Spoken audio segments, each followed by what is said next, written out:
sejam todos bem-vindos ao Química em Arte. Hoje temos a presença ilustre da professora doutora Mariane Inês Ohlweiler, uma das mulheres cientistas que colaboram para mudar o terrível cenário da desigualdade de gênero e uma cientista que estuda sobre as relações de gênero e as contribuições da prática docente para a desmistificação de diferenças e preconceitos em sala de aula. Mulheres na ciência que comecem o matriarcado. A professora Mariane é graduada em Pedagogia pela Universidade Federal do Rio Grande do Sul, mestre e doutora em Educação pelo Programa de Pós-Graduação em Educação da URGS, realizou doutorado sanduíche e pós-doutorado em Educação na Alemanha. Atualmente é professora da Universidade Federal da Fronteira Sul, Campus Realeza, e atua nas temáticas de relações de poder, autoridade, infância e formação e educação estética, e é coordenadora adjunta de extensão do Campus Realeza. Seja muito bem-vinda, professora Mariane. Olá, pessoal. Olá, Gisele. Muito obrigada pelo convite de participação dessa entrevista. Já quero de imediato elogiar vocês pela iniciativa, pela proposta, e acho brilhante a ideia de realmente dar visibilidade às mulheres na ciência. Então, muito obrigada pelo convite. Obrigada por poder estar aqui contigo.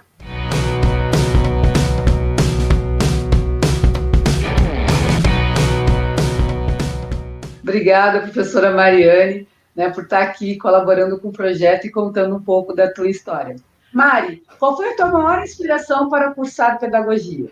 Então, Gisele, eu brinco, quando alguém pergunta acerca da inspiração para a docência, eu digo que eu não sonhava, não me imaginava, não sonhava em ser professora. E eu gosto desses acasos da vida, sabe? Eu gosto de pensar que a nossa vida não tem uma linha tão linear, tão reta, tão garantida, digamos assim.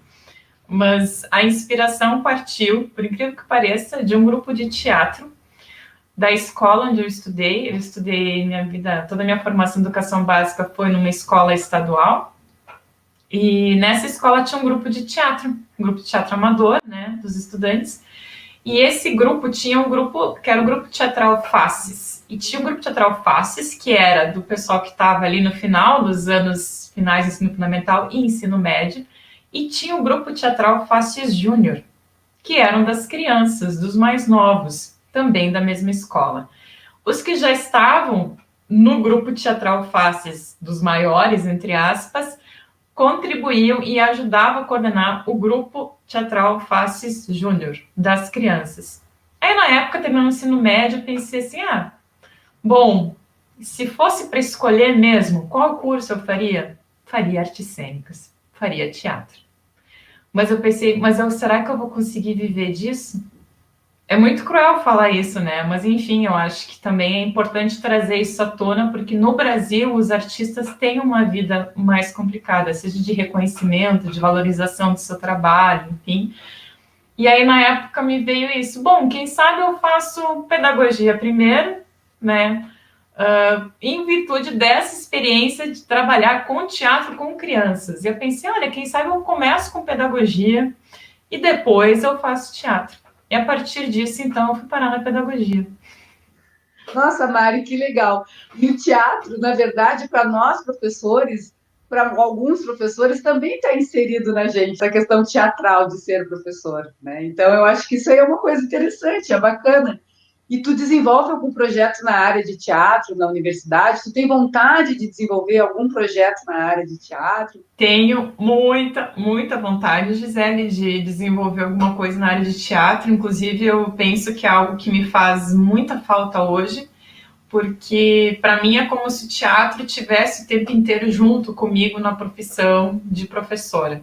Eu até brinco com os nossos alunos, eu digo que tanto nas disciplinas de didática, as demais também que a gente pensa um pouco como essa sala de aula, eu digo o quanto é importante realmente a gente ser performático como professor, não no sentido de usar uma máscara, no sentido de poder ser várias pessoas enquanto professor, ser o professor que sim, que vai ser rigoroso, mas também ser o professor que acolhe, ser o professor que brinca. Então, eu penso que a docência é sim um exercer de diferentes personagens em sala de aula, e a gente pode imaginar a própria sala de aula como um palco.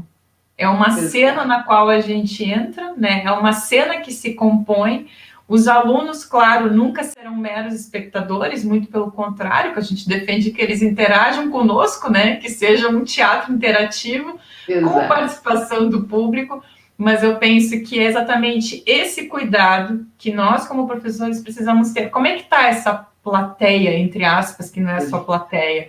Eles estão acompanhando esse teatro, essa encenação, eles querem estar aqui, eles estão de fato assistindo, de que modo eles estão se sentindo implicados nessa situação, nessa cena. Então, nesse sentido, eu acho que é algo que segue perpassando. E durante a graduação eu tive professores que estimulavam muito que em seminários, se possível também, nós inseríssemos situações de encenação. Então, na própria graduação, tinha um grupo meu de amigos que, então, vamos apresentar até teorias. Quando possível, nós inseríamos teatro, de alguma forma. E realmente são as aulas que eu mais tenho lembrança, que eu mais gravei, conceitos, enfim, eram aquelas em que havia alguma forma de encenação. Então, de certa forma, é algo que seguiu perpassando. Em um tempo em que eu atuei como professora, já no ensino superior, mas em outra instituição, nós tínhamos um projeto de extensão que se chamava Atemporalidades. E nesse projeto, nós entrávamos em sala de aula, combinávamos somente com o professor, a turma não sabia, e nós fazíamos uma pequena esquete teatral em sala de aula. Então, a gente dizia assim, bom, se não tem como levar os alunos para o teatro vai até eles de alguma forma. Então, a gente chamava de atemporalidades, porque era uma quebra no meio da aula.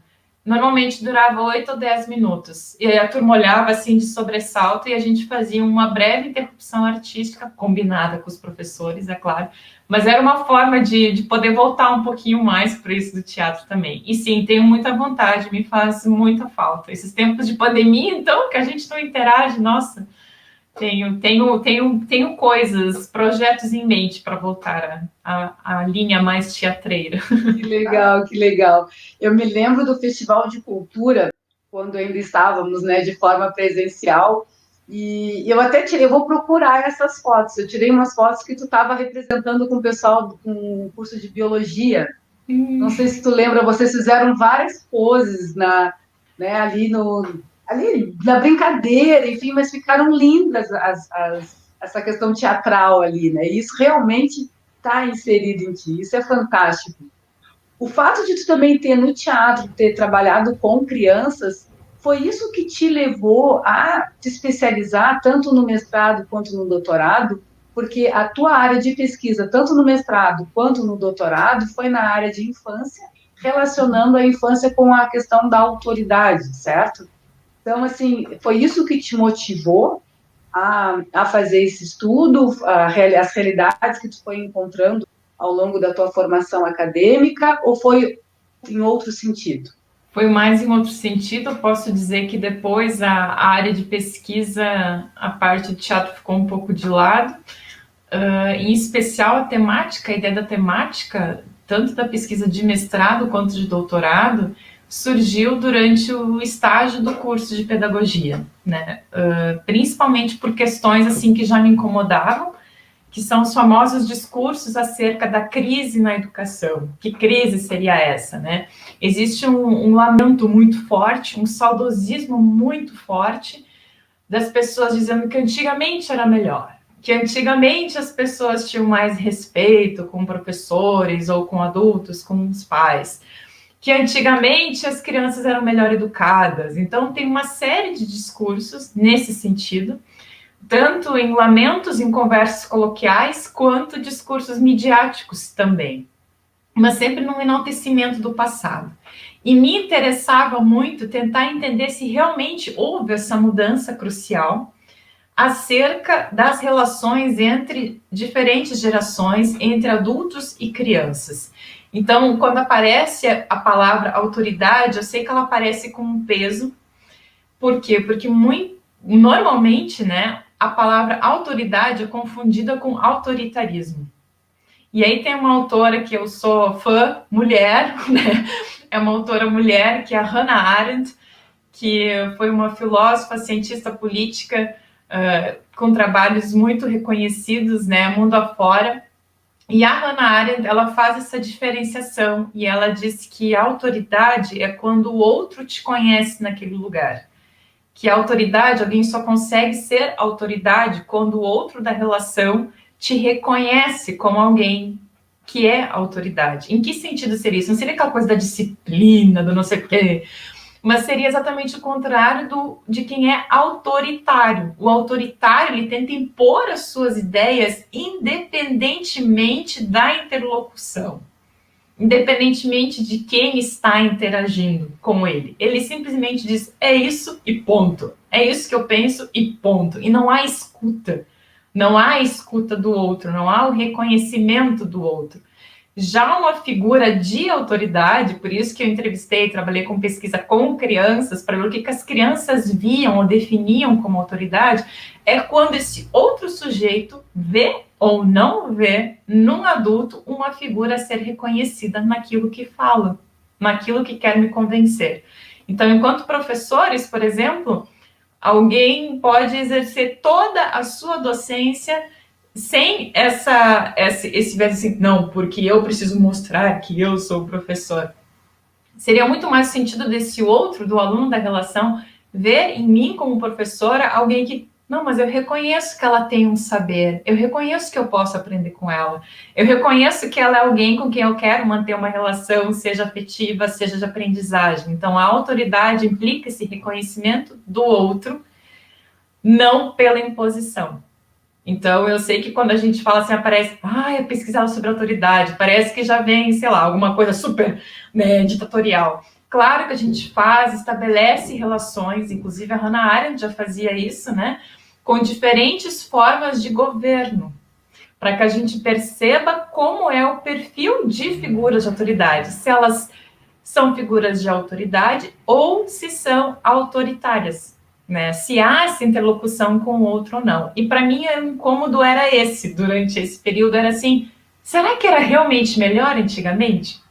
Então, a partir de entrevistas, né, no mestrado eu entrevistei crianças, eu fiz momentos de interação com grupos de crianças, em que nós trabalhamos com tiras da Mafalda, né, do ilustrador Quino, argentino, e em que ela questiona os pais, questiona a professora, e que as crianças trouxessem as suas impressões sobre isso, sobre essas relações em que a gente coloca em jogo ou em xeque o que seria, entre aspas, o poder do outro, né? E no doutorado eu entrevistei diferentes grupos geracionais, familiares, e que o pré-requisito era que eu pudesse, no mesmo grupo familiar, entrevistar o vô ou a avó, o pai ou mãe, o gênero não, né, era indiferente, e uma criança, o filho ou filha, no caso, até no máximo, que tivesse até no máximo 10 anos. E aí eram lançadas questões de, no teu tempo era assim, e se pudesse ser diferente, como seria? Ou se você pudesse voltar na educação do seu filho, né, no caso, para os adultos, o que você teria feito diferente até então? E aí era nesse sentido de questionar. Bom, a minha educação que eu recebi dos meus pais foi assim. Foi muito disciplinar, coisa e tal. Eu tinha medo, e isso é o que aparece muito também. Eu tinha medo, não era respeito, era medo. Então, muitas pessoas confundem medo com respeito, né? E isso foi bem interessante de observar. E a tendência, quanto mais idade a pessoa tem, mais ela romantiza e enaltece o seu passado. Maior é a tendência, por mais que tenha sido uma infância sofrida, maior é a tendência de ver os tempos passados como tempos de ouro, sei lá, sabe, nesse sentido. E aí, claro, tem autores do campo da memória, da narrativa, que dizem que, na verdade, nem sempre nós temos saudade da conjuntura da época, porque muitas vezes a conjuntura econômica, enfim, era mais complicada, mas nós temos saudade de ser jovens mesmo. E que o fato de enaltecer o passado vem muito ligado a isso. Nem sempre é uma saudade das relações que por vezes eram autoritárias com os pais ou com os professores na escola, mas é uma saudade do ser jovem, uma saudade de outros tempos. Então, enfim, já divaguei aqui sobre as pesquisas em si, mas espero ter conseguido esclarecer um pouco, né? Seria mais, o meu interesse partiu de tentar analisar os discursos acerca das crises educacionais, né? Se fala tanto, e aí eu pensei assim, poxa, desde que eu me conheço por gente, eu escuto falar em crise educacional. Desde que eu me conheço por gente, eu escuto que antigamente era melhor. né? Que as relações entre pais e filhos eram melhores, entre professores e alunos também. Será que eram mesmo? E aí, a partir daí, surgiu a ideia, então, da pesquisa voltada para essa temática. Incrível, incrível. Tu fala uma coisa que é bem verdade. A gente sente a minha infância, não sei como foi a tua, mas a minha infância foi uma infância que hoje eu analiso assim comparado com a educação que eu dou para meus filhos, né?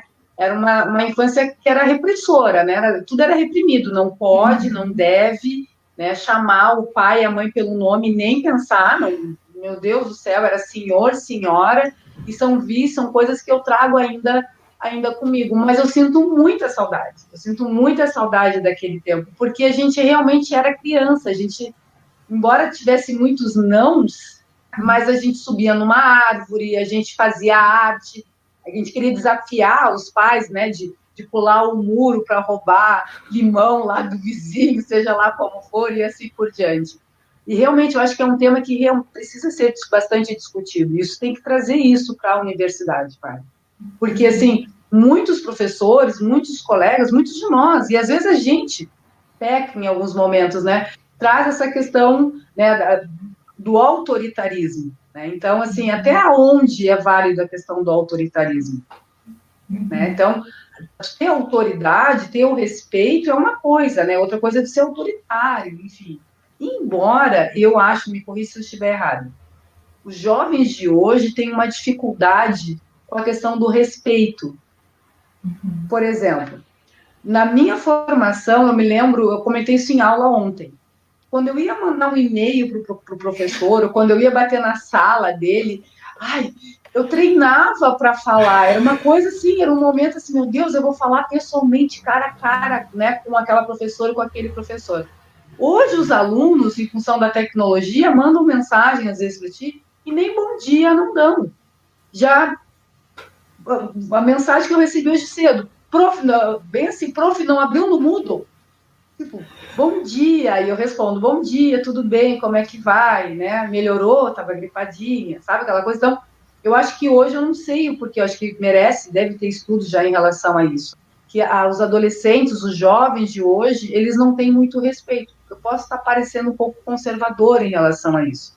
Mas uma coisa é a gente dar liberdade para o aluno, só que o aluno, às vezes, ele perde um pouco a noção que nós somos os professores e eles estão, né? Estamos no processo de ensinar e aprender, mas eles são os alunos e nós os professores. Não sei o que tu pensa a respeito disso ou como é que é contigo isso, né? Mas é uma coisa de se pensar, assim, eu tenho feito essa reflexão, a gente discute isso até em colegiado, a forma como os alunos se colocam para nós. E antigamente, aí vem essa coisa talvez mais, né? Antigamente não era assim que funcionava, né? Tinha um respeito, parece um respeito maior, né? Uma valorização maior. Eu não sei o que tu pensa, Mari. Eu concordo, Gisele. Tem algo que sim, que é fato, que nós temos vivenciado, que é a questão ligada a uma aura em torno da própria idade. Então, no sentido assim que antigamente, isso sim é fato, por vezes havia mais medo que respeito, mas o simples fato de uma pessoa ter mais idade que eu já era motivo para, opa, peraí, né? Então, Exato. havia um peso. Então, nas relações intergeracionais, nós percebemos isso, que mesmo que nós não concordássemos, ou enfim, talvez isso fosse até mais forte na relação dos nossos pais com nossos avós, mesmo que eles não concordassem, a voz de uma pessoa mais velha, a fala de uma pessoa mais velha tinha um peso considerado. As próprias tecnologias inverteram muito isso. E aí tem um historiador também que eu gosto muito, que é o Eric Hobsbawm, que ele fala o quanto teve um movimento assim que o jovem sempre vai tentar trazer o novo, é fato. Hannah Arendt também diz isso. E ele vai tentar trazer esse novo rompendo com algumas coisas que são da ordem das gerações anteriores, inclusive para conseguir instaurar o que é dele, o que é novo. Cada geração vai trazer isso, que é a parte interessante também, né, dessa ruptura assim de tempos em tempos. Mas então cada vez mais fica, digamos assim, borrada aquela aura das pessoas, digamos assim, de mais idade. Então a noção de experiência, conhecimento, escuta em relação a quem é mais velho foi se perdendo, né? E isso se reflete quando eu falo em tecnologia, porque durante um dado período, o saber foi extremamente associado ao domínio das tecnologias. Então, as crianças muito pequenas viam que elas sabiam mexer num aparato que tinha status social, como o celular, por exemplo, ou um computador, e os avós chegavam assim, não, eu não sei mexer nisso. Não, isso eu não entendo, meu filho. Ou seja, é a retórica da negativa de um conhecimento. Ou seja, eu nego constantemente aquilo que eu não sei e me coloco no lugar de quem não sabe. E esse jovem, esse sujeito tão novo se vê dominando algo que é requisitado nas mais diferentes instâncias e esferas sociais.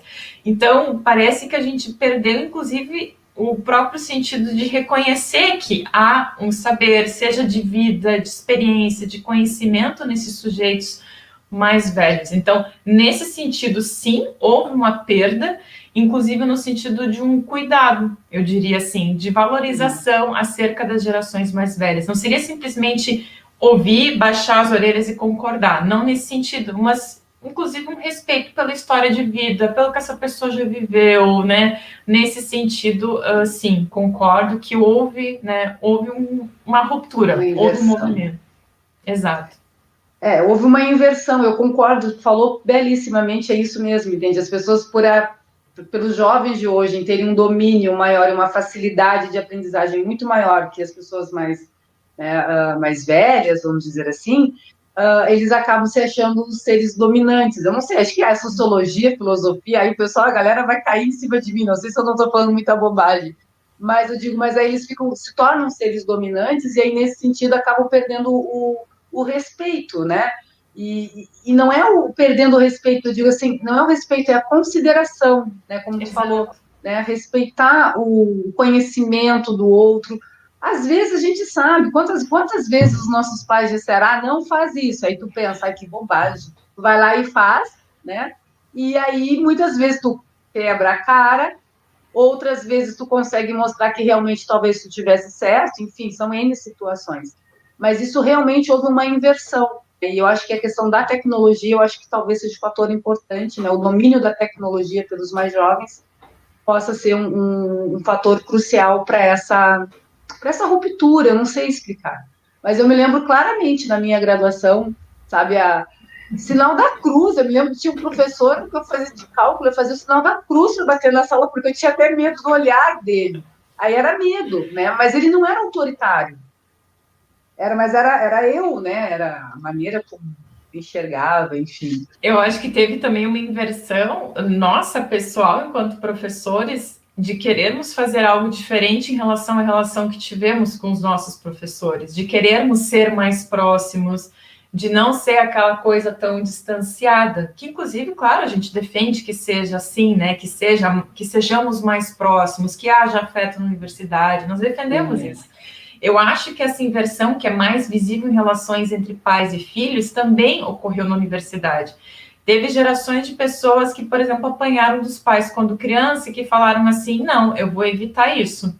Né? Eventualmente, dei umas palmadas, mas eu não vou tentar, eu vou evitar, eu quero algo diferente, eu quero tentar instaurar uma educação pelo diálogo, enfim. Então, tem pais que se posicionaram assim, nas minhas pesquisas, mas, ao mesmo tempo, eles mesmos se viam um pouco frustrados em não saber o que instaurar no lugar disso. Eu quero fazer diferente, tá? Mas como eu faço se eu só tive um formato de educação que eu recebi? Né? Então, tem esse movimento de quero fazer diferente, mas o que eu coloco no lugar disso? Então, alguns pais vão ter, digamos assim, vai ser o modo laissez-faire, que a gente diz que daí deixa fazer tudo, né? Que é o extremo oposto. E talvez na própria docência, a gente também, por vezes, a gente está pisando um pouco em ovos, que a gente quer ser acessível, e até que ponto isso é confundido, talvez, pelos alunos, e a própria tecnologia torna tudo muito à mão, né? Então, eu concordo contigo. Nossa, mandar e-mail para o professor, em última hipótese, ir até a sala também era uma coisa assim, e como tu disse, de pensar, de bater na porta, já decorar as frases, o que eu vou falar, né? Tinha que ser com motivo, tudo, né? Então, realmente, nesse quesito, eu me identifico. Houve uma inversão também. Sim. Não, e hoje, assim, eu acho que é interessante isso que tu coloca. Eu, por exemplo, eu tive uma infância bem rígida, né? Então, eu não quero reproduzir isso com os meus filhos. né? Procuro não reproduzir, mas às vezes, né, Legião Urbana, né? Tu adora trazer para tuas aulas músicas, né? Mas como os nossos pais, quando eu me dou conta, às vezes eu estou fazendo a mesma coisa que eu me sentia muito mal, vamos dizer, sofrendo aquilo, não sofrendo, mas enfim, passando por aquilo. Mas foi a educação que eles tiveram, né? E a gente vem numa nova geração que quer fazer diferente, só que às vezes a gente acaba meio que talvez se perdendo nesse sentido. E a questão do acolhimento. Tem alunos mesmo, vão nas nossas salas sentar para tomar um chimarrão, para tomar um café, não é nem para falar de conceitos, né, do que a gente trabalha em sala, mas é por essa proximidade, por se sentirem seguros, acolhidos, por quererem, né, desabafar, porque muitas vezes não tem com quem desabafar em casa, às vezes as interpretações são diferentes, mas é interessante, são momentos, assim, acho que a gente precisa debater mais isso na universidade para poder resgatar, talvez, alguns valores que talvez para nós a gente esteja meio confuso, né? Que talvez a culpa não seja nem deles, a culpa seja nossa. Tu falou uma coisa, eu fiquei pensando, mas talvez a culpa não é deles, eu estou falando, mas talvez seja a maneira como a gente se coloca também para eles, né? E frente a toda essa tua historicidade, toda essa tua caminhada, tu acabou cursando um tempo história, né? Ali no meados, depois do teu doutorado, entre o doutorado, enfim. Conta para nós por que tu buscou a história, né? Que eu acho que já sei um pouco a resposta, mas acho que é importante porque tem alunos talvez que não saibam que tu tenha cursado história. E o que significou isso para ti? Enfim, fala um pouquinho para nós. O curso de História é uma paixão para mim também, porque já durante a graduação, isso acho que é um ponto importante a destacar, o curso de Pedagogia, ele é uma confluência de vários campos de conhecimento. Então, por exemplo, eu tive poucos professores pedagogos. Por que isso? Porque nós temos muitos CCRs, né, muitas disciplinas de psicologia, de sociologia, de história, de filosofia. Então, eu tive professores com formação em filosofia, em psicologia, em sociologia, antropologia, história. E para mim, essas diferentes áreas, eu sou muito grata a isso, né? Porque essas diferentes áreas que possibilitaram que eu tivesse talvez um olhar um pouco mais aberto, né? E inclusive as próprias didáticas do curso, nós também tínhamos com professores, por exemplo, como trabalhar ciências nos anos iniciais da educação infantil, eu tive com professora de biologia essa aula e o outro CCE didático com professor de química. Assim como eu tive professora com formação em enfermagem para trabalhar a saúde na escola. Então, para mim, assim, isso é fantástico, ter tido uma formação tão interdisciplinar. E durante o mestrado e doutorado, eu já tinha uma quedinha pela área de história durante a graduação, e durante o mestrado e doutorado, eu acabei adentrando mais esses campos de história em função das minhas pesquisas, mas já na graduação de pedagogia era possível cursar um e outro CCR, outro componente curricular, em outros cursos. Aí, na época, eu já tinha me aventurado num componente da história. Quando eu terminei o doutorado, eu me vi assim, socorro, vou ter que cortar o cordão umbilical com a universidade. Da onde? Eu não quero parar de estudar, não quero, não posso, não aceito isso. E aí eu entrei no curso de História para continuar estudando, para manter um vínculo com a universidade. Hoje eu olho e digo, eu não queria cortar esse cordão umbilical, mas infelizmente na época eu dava aula em uma outra cidade, e aí eu só consegui fazer por um dado período de tempo, depois os horários não deu para conciliar o trabalho, porque eu tinha o tempo de viagem até outra cidade e os horários de aula, então não consegui levar adiante, mas é um sonho, eu queria poder terminar o curso de História, é uma paixão, essa área é mais uma das minhas paixões. Ai, que lindo, Mari, que lindo. O curso de pedagogia, ele é um curso altamente interdisciplinar, né? Como tu disse, ele não é um curso feito só por pedagogos, né? Tem outras áreas do conhecimento que fortalecem e engrandecem também o curso. Por sinal, no próximo ano nós temos aqui o curso de pedagogia no Campus Realeza, uma vitória, né, muito grande do grupo de trabalho de professores, né, que elaboraram a proposta e foi aprovada pelo Consune aqui pelo campus. Como é que está a expectativa para o curso de pedagogia? Conta um pouquinho para nós. Estamos ansiosos, eu diria assim, e inclusive eu tenho ficado feliz já com alguns alunos que se manifestavam antes mesmo de nós termos a proposta aprovada, alunos que diziam, eu queria poder fazer pedagogia, mas não tinha aqui no campus, né? Alunos que às vezes optavam por outros cursos por não ter, e outros que inclusive diziam assim, prof, assim que eu me formar, eu vou querer fazer pedagogia. Por quê? Porque o próprio campo de atuação é mais amplo na área de pedagogia por englobar um período maior, né? Enfim, tanto a pessoa formada em pedagogia, o pedagogo pode atuar dos 0 anos, né? Pode atuar em educação infantil, de 0 anos até, então, o 5º ano dos anos iniciais. Então, tem um campo de atuação grande, e não somente em escolas, claro, em outros espaços também. Então, tenho ficado feliz que alguns alunos já têm, pelo menos até agora, já teve, que eu consiga contar, assim, entre meus orientandos e alunos, já teve 5 pessoas que falaram que, não, eu quero tentar entrar nessa turma no próximo ano. Então, eu percebo, assim, que há, sim, uma procura pelo curso, né? E eu vejo o curso como uma possibilidade de nós unirmos ainda mais as licenciaturas no campus, nesse sentido de poder cada vez mais lançar um olhar para a docência, para as questões escolares, não só escolares, mas de formação mesmo, de formação de professores na região, que a própria ideia de formação continuada, nós temos vários professores na região que tem magistério, sem desmerecer de forma alguma a formação do magistério, mas professores que por vezes já procuraram e têm interesse em seguir se formando, em buscar uma formação, mas que em virtude de não possuir a graduação, isso se torna um empecilho, por exemplo, inclusive para cursar uma especialização. Então, são professores que, mesmo que já tenham uma longa trajetória de experiência em educação básica, o que para nós também vai ser muito rico, ter professores que já têm uma trajetória e eles buscando formação e nós buscando essa aproximação com o contexto educacional da região. Fantástico. Sim, nós já temos vários alunos que já se manifestaram. Tu contou 5, eu já contei, eu já tenho vários alunos, até no próprio curso de Química, que se manifestaram dizendo, nossa, que legal que vai ter o curso de Pedagogia. E é interessante isso, nós temos várias colegas, né, que após fazerem um doutorado ou cursando o seu doutorado, em áreas específicas mesmo, elas procuraram a pedagogia para ter esse complemento na sua formação.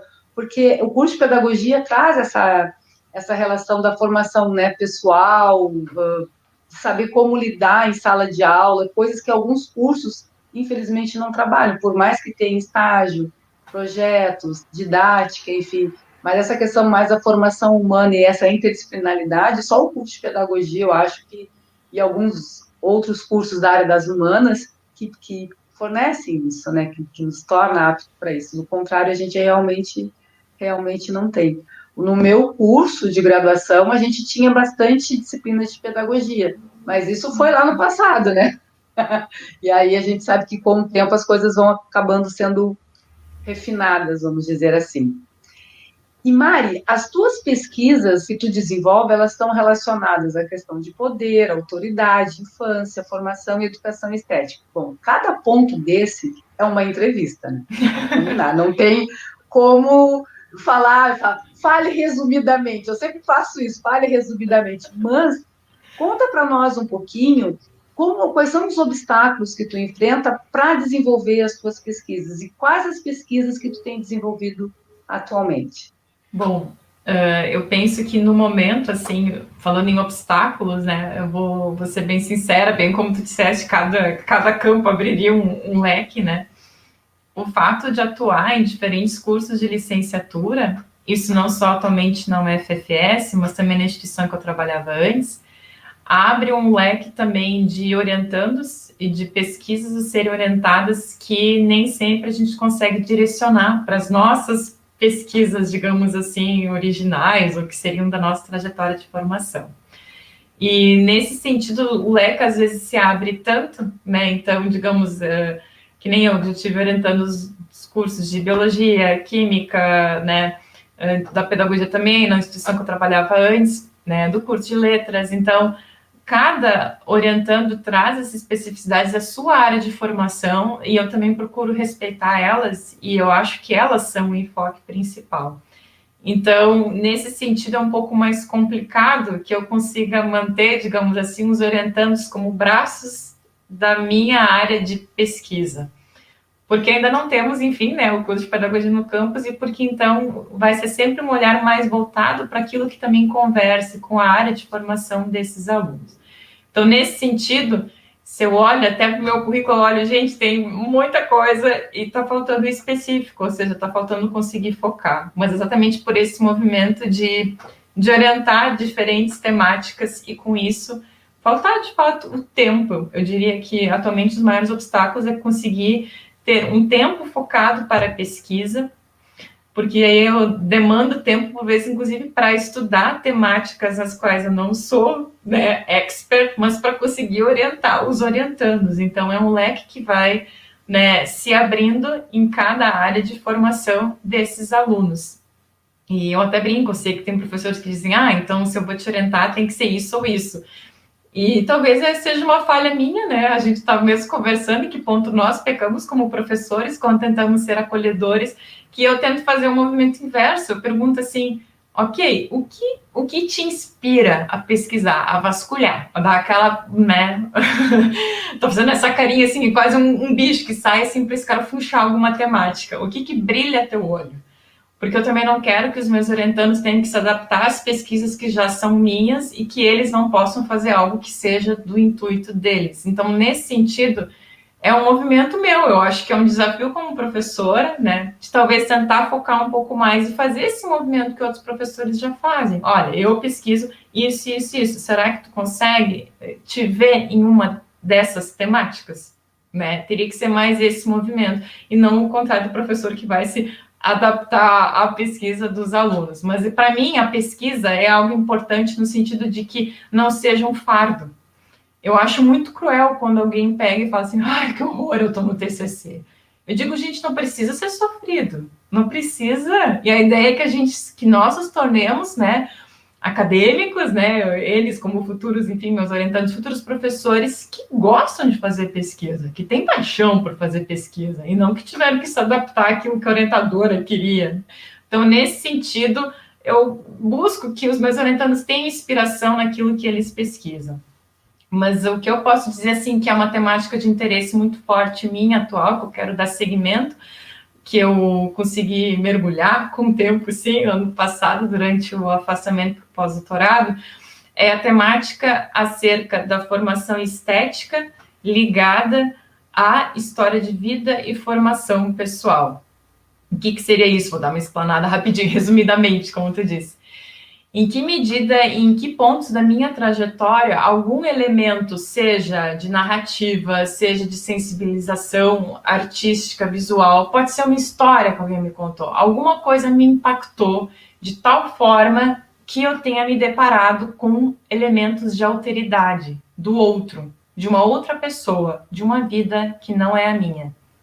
Em que medida, em que momento fui tocado por isso? Durante o pós-doutorado, meu orientador, né, ele tem um olhar mais apurado para autobiografias, em que as pessoas narram esses momentos de, digamos assim, de ruptura na própria vida. E atualmente eu tenho uma parceria com a minha orientadora. Eu sempre digo que eu não gosto de chamar de ex-orientadora, parece que uma vez que foi, vai ser para sempre, né? Do mestrado e doutorado, que é a Rosa Maria Bueno Fischer, e ela trabalha conceitos de solidariedade, estética e alteridade. Então, em que medida a gente pode acionar esses elementos através de estética? Dá um exemplo, cinema, série, coisas que a gente talvez nunca nem imaginou, histórias, formas de vida, outros povos, culturas, ou no próprio país, e aí eu me deparo com elementos estéticos, né, que me deixam balançada, que me fazem minimamente pensar o que é a vida de outras pessoas, que não é só a minha. Como é que é isso? Como é que eu lido com esse outro? E na docência a gente está o tempo inteiro lidando com muitos outros, né? Então isso é bem importante, pensar a questão da alteridade. Incrível, incrível, Mari. Mas tem um ponto que tu fala que eu acho que é importante. Eu também tenho esse teu viés, assim, eu não procuro, tem que ser na minha área, quando vai orientar um trabalho, tem que ser na minha área, porque eu acho que tem que ser aquele momento que brilha o olho. Porque a Isso. pessoa vai fazer o trabalho, vai escrever, então ele vai ter que. Então, tu tem que ter paixão por aquilo ali. Se tu não tiver paixão, o negócio vai ficar meia boca, vai ficar de qualquer jeito. Então é importante que o aluno que brilhe o olho dele. E eu acho importante nós termos professores da universidade que tenham esse caráter interdisciplinar, que consigam permear por todas as áreas. Tu é uma professora que consegue relacionar de inúmeras questões, né, da área humana, vamos dizer, com a área específica. Tu já orientou alunos nossos, por exemplo, no curso de Química, e foi um trabalho belíssimo. E outros tantos outros trabalhos que tu realiza. E é importante a gente se desafiar também, né? O conhecimento é algo que tem que ser contínuo, não para nunca, porque se chegar num ponto e tu já te acha que sabe tudo, então já não tem mais sentido tu estar no papel de formador. Eu acho que a tua característica ela é fantástica, assim, de tu permear e trazer várias questões nas tuas orientações.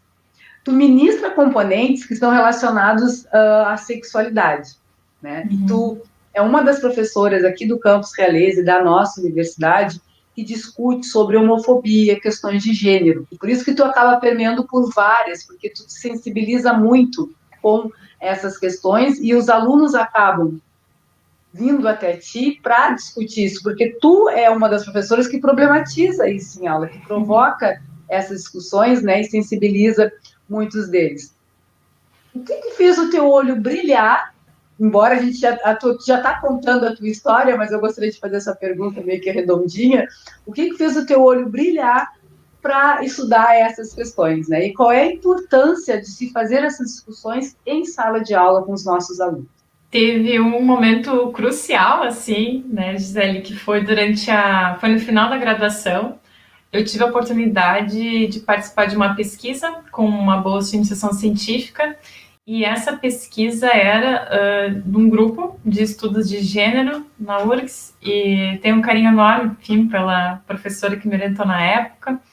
E eu, em específico, acompanhei uma pesquisa sobre homofobia, sobre a percepção que os professores têm, professores atuantes em educação básica, acerca da homofobia. Se eles percebem que tem situações de homofobia, como eles reagem, e ainda relatos de alunos também, né? Essa pesquisa também se debruçava sobre a própria leitura de alunos na educação básica, até que ponto os professores intervêm quando há alguma atitude, né, de bullying ou de homofobia.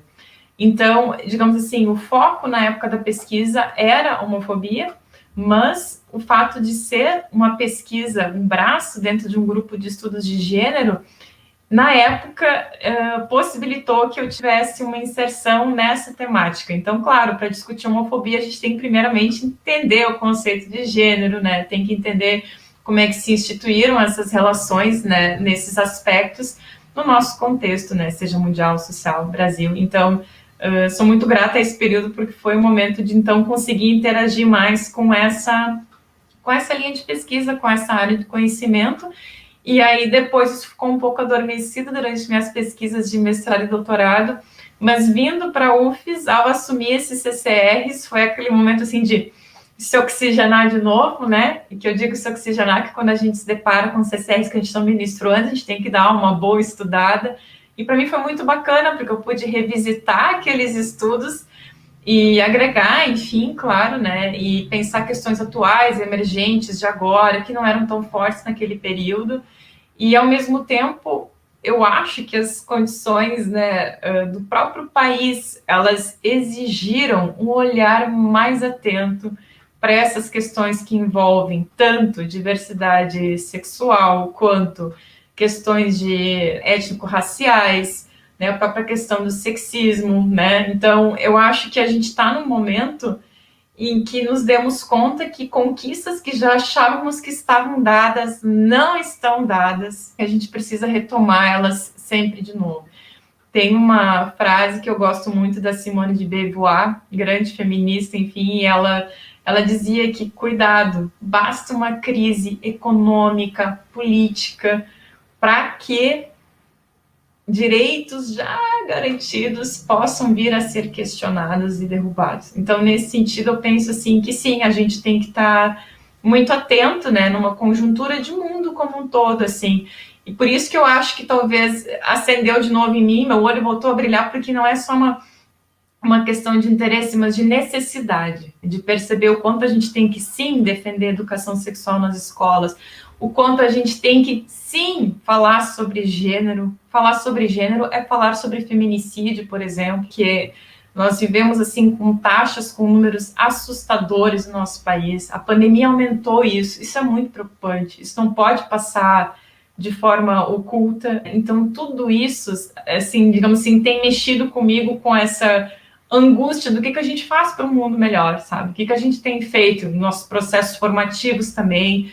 Então, eu digo assim, que cada aluno que sai, né, da nossa instituição, cada aluno na qual eu trabalho, eu me sinto responsável por esse diploma que esse aluno está recebendo. E esse diploma não é só um papel, esse diploma é formação, esse diploma é pensar em como esse sujeito, como é que esse sujeito se vê na sociedade, como é que ele se vê atuando e contribuindo para um mundo melhor.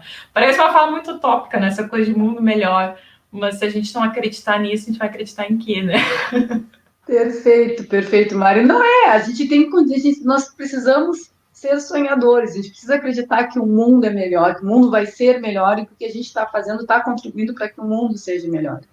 Infelizmente, a homofobia, ela existe e ela está muito incrustada, ainda mais por questões culturais e familiares, assim, e são questionamentos que eu fico vendo até pela própria educação que a gente passa para os nossos filhos, né, para os meus filhos e para os nossos alunos, porque ninguém nasce homofóbico, ninguém nasce racista, ninguém nasce dessa forma. As questões de família, culturais, seja lá como for, que vai colocando isso, né, porque nenhuma criança nasce racista, por exemplo. Eu vou relatar, por exemplo, em relação ao nosso filho. Desde pequeno, a gente sempre trabalhou com ele que não tem cor. Né? Ah, é branco, é preto, não tem cor. E é engraçado que engraçado entre aspas, até durante um tempo, ele quando ia pintar um boneco, uma boneca, ele fazia faixas dele, vermelho, azul, amarelo, porque não tinha cor. Agora ele entrou numa idade que aí, quando ele vai se desenhar, ele já diz qual é a cor da minha pele. Olha só. E aí, tipo, e as nossas discussões em casa, o que a gente coloca, a educação, a gente sempre problematizou no sentido, não, todos somos iguais, não existe diferença. Só que aí as atividades, aí é uma análise crítica que eu faço, as atividades que a escola impõe para os nossos alunos, o livro didático traz isso. Tanto é que ele parou para qual é a minha cor? A que cor eu te pinto, mãe? Como que cor tu me pinta, meu filho? Eu sou negra. Ele, mas qual é a cor? Coisa que ele nunca sabe, e é algo que para nós agora está mexendo muito, porque a gente precisa trabalhar isso com ele de forma com que ele se sensibilize, se conscientize, né, dessas relações que existem de preconceito. Só que, ao mesmo tempo, é isso que a gente estava discutindo, né? Nós não somos preconceituosos, nós não trabalhamos produzindo nele essas questões das diferenças. Mas o ensino escolar, querido, não, é o que está provocando isso nele. Exato. Se a gente for ver, por exemplo, ao nosso entorno, na nossa universidade, quantos negros nós temos? Né? Quantas pessoas realmente se assumem gays, lésbicas? E por que muitos não se assumem? É porque a gente vive realmente numa sociedade preconceituosa e onde as pessoas, às vezes, né, nos rotulam umas outras. E vem um show de barbaridades que tu, né, sabe e tu problematiza isso em sala de aula. É importante a gente discutir homofobia, fico muito feliz e os alunos te adoram, os alunos adoram as tuas aulas, porque tu discute isso, tu problematiza isso, tu mexe com isso. E realmente a gente está formando pessoas que muitas vezes são racistas, a gente vê pela fala, pelo comportamento, né? São racistas, são homofóbicos, né? Quando nós temos alunos gays, alunas lésbicas, enfim, quando eles entram na sala, quando eles se posicionam, tu já começa a ver caras e bocas dos outros. Então, precisamos respeitar o outro e se colocar no lugar do outro, né? E, pelo amor de Deus, gente, infelizmente, como tu falou, a gente precisa realmente discutir, porque a impressão que dá é que já tinha sido superado, né? E na verdade não é, não é, não é superado, não foi superado ainda, porque se as pessoas continuam fazendo caras e bocas e não respeitando a posição sexual do outro, é porque tem alguma coisa errada. Nós realmente precisamos problematizar isso. Mas, assim, eu não sei, tu é pedagoga, talvez possa me corrigir, mas muitas vezes, e é o que está acontecendo comigo agora, na minha realidade, né? Como trabalhar isso com o meu filho? Se lá na escola, aí eles botam lá um bonequinho branco e um bonequinho, né, uma bonequinha branca e uma negra. Isso é uma tarefa. Fale sobre as diferenças. Então já está apontando que existe diferenças. Então aí começa cabelo curto, cabelo comprido, cabelo crespo, né? E aí começa, né? Cor da pele. Eu não sei se didaticamente isso é o correto. Não sei, Mari, me corrija, eu posso estar errado, eu posso estar fechado, com a cabeça fechada, mas eu não Eu acho que tem um movimento assim de tentar trabalhar a tolerância. Aí logo eu vou falar um pouco sobre tolerância, que até isso me incomoda um pouco. Tolerância é o respeito às diferenças, salientando e trazendo essas diferenças, digamos assim, à tona. Eu não vejo problema em trazer as diferenças à tona, tanto é que a gente tem falado muito quanto os artefatos culturais, midiáticos, como televisão, enfim, tenham que trazer mais personagens, por exemplo, negros como protagonistas, e não só como os empregados, que tenham que trazer também mais as figuras, né, de homossexuais, não só como aquela figura que vai ser figura caricata, estereotipada, que é a comédia, né, mas como pessoas normais, que trabalham, que conquistam seus espaços, enfim, né, então eu acho que o problema está como essas diferenças são apresentadas. Eu penso que a gente tem avançado muito, ainda bem, com essas, tanto novelas, faz tempo que eu não acompanho novelas, mas enfim, pelo que os alunos vão narrando e contando, né, ou mesmo séries, que daí se eu acompanho um pouquinho mais, que vão aparecendo mais esses papéis diluídos e presentes em diferentes espaços. E o que eu acho que é bem importante de sinalizar é que talvez, sim, a gente tenha que apresentar ou nomear diferentes tons de pele, para que as crianças saibam, sim, existem, mas eu não sei até que ponto é problematizado de questionar a existência e a visibilidade destas diferenças. Então, uma coisa é simplesmente apontar e dizer, somos diferentes. Somos, sim, né? Somos fisicamente diferentes, somos diferentes em ideias, mas até que ponto a gente trabalha ou comemora a diferença? Até que ponto a gente não só traz a diferença para criar mais muros entre nós? Então, essa é a minha dúvida. Eu posso trabalhar as diferenças e questionar questões de origem, cor de pele, posso fazer tudo isso, mas com que viés que eu faço? Então, se eu quero trabalhar a diversidade, digamos assim, brasileira, a miscigenação, e eu quero, então eu vou inserir um pouco da história da África. O que eu trago da história da África? Eu vou ficar só pautando naquela história da escravidão, ou eu vou tentar, sim, mostrar figuras, enfim, empoderadas, pessoas que até hoje são reconhecidas nos seus espaços, ou mesmo mostrar o quanto a própria história do, né, o próprio Egito, né? A gente tem uma história de embranquecimento, né? A gente aprende sobre Egito, eu fui aprender muito, aprendi desde que eu me conheço, a gente tinha alguma aula sobre Egito, a gente tinha, né, lá nos anos, né, iniciais, ao final, isso é fundamental. Mas em que momento que apareceram que, sim, negros, o que a gente já herdou, enfim, né, dessa história, da história da África, não é só a escravidão, então, e ao mesmo tempo a gente também precisa reconhecer a dívida histórica. Então não é só cultuar, não é só romantizar, mas também reconhecer tudo que foi feito com esses povos. Então, essa é a minha dúvida. Assim como a gente vai trabalhar o Dia do Índio, a gente vai só pintar, desenhar um índio, vai fazer um cocar de penas, a gente vai parar para pensar na situação em que eles se encontram, né? De quem é essa terra brasileira que habitamos. Então, tudo isso, assim, eu acho que por vezes, há algumas propostas didáticas que vêm com esse intuito de mostrar, trazer, apresentar a diversidade, mas eu me pergunto até que ponto o objetivo está claro, se tem um desmembramento disso, né? Eu sei que às vezes alguém diz assim, mas são crianças muito pequenas, isso não é possível. Gente, não, por favor, não digam que não é possível. Há sempre formas de adaptar a linguagem, de trazer, de fazer pensar, né? Então, nesse sentido que eu acho que realmente a gente tem que dar visibilidade.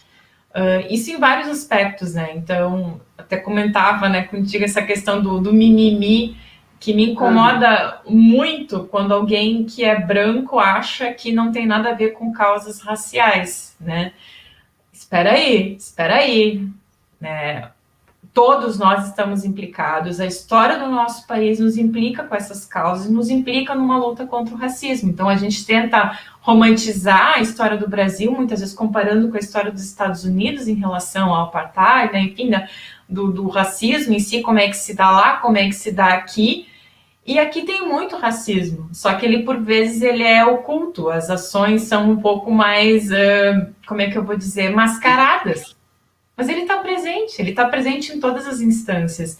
E o que eu tenho defendido muito em aula é o quanto nós, independentemente do grupo no qual nos sentimos pertencentes, principalmente como professores, mas como cidadãos em geral, nós precisamos defender todas as causas. Alguém vai dizer, socorro, impossível, como assim? Né? Eu não consigo levantar bandeira para tudo, né? Da onde? Mas exatamente por causa desse teor pejorativo de mimimi que aparece muito nas mídias, tem pessoas que só vão minimamente abrir os ouvidos para ouvir questões sobre racismo se escutarem um branco falando. Porque se ouvirem isso de um negro, vão achar que é mimimi, né? Ou então, eu sou hétero, mas eu preciso defender de todas as formas as causas contra a homofobia. Mas, eventualmente, talvez haverão héteros que só vão escutar o quão sofrido é para, né, um gay, uma lésbica sofrer preconceito se ouvirem um outro hétero falando, dizendo, cara, te liga sobre isso aí, né? Ou ainda, um exemplo acho que é mais clássico, assim, do machismo. Tem homem que nunca nem se deu conta que é machista. E aí, se uma mulher disser, tu tá sendo machista, meu filho. Aí talvez ele, não, da onde? Se vier um amigo dele, também homem, e falar, cara, tu foi mesmo. Aí talvez ele, peraí, tem um amigo meu, homem, falando que eu fui machista. Não é uma mulher fazendo mimimi, né? Então, nesse sentido que a gente não pode simplesmente achar, não, eu não me identifico porque sou branca. Não me identifico porque sou hétero. Não me identifico. Espera aí, mas isso é em prol de direitos humanos, é em prol de relações mais iguais. A gente não está querendo favorecer uma outra pessoa, a gente quer simplesmente direitos iguais. E isso deveria estar, enfim, já mega ultra, né, conquistado há muito tempo, e a gente vai estar remando ainda, né? Realmente, é bem isso mesmo, assim, existe essa dívida histórica e as discussões que se faz ainda em relação às cotas. Então, por que cotas? Eu já escutei isso, né, numa palestra. Mas os negros falam tanto que querem direitos iguais, né, e aí querem entrar na universidade por cotas. Gente, quantos anos um negro conseguiu ter a oportunidade, uma mulher, né, começando com a questão do gênero, a mulher entrar numa universidade para poder estudar sentada na cadeira, né, ao lado do homem, e até a gente conseguir ter essa oportunidade de entrar numa universidade levou muito tempo. E o que tu fala realmente, assim, algo que me faz refletir, porque eu sempre uso, muitas vezes eu digo assim, um grupo de brancos se reúnem para falar sobre causas raciais, mas eles nunca sentiram na pele o que um negro sente.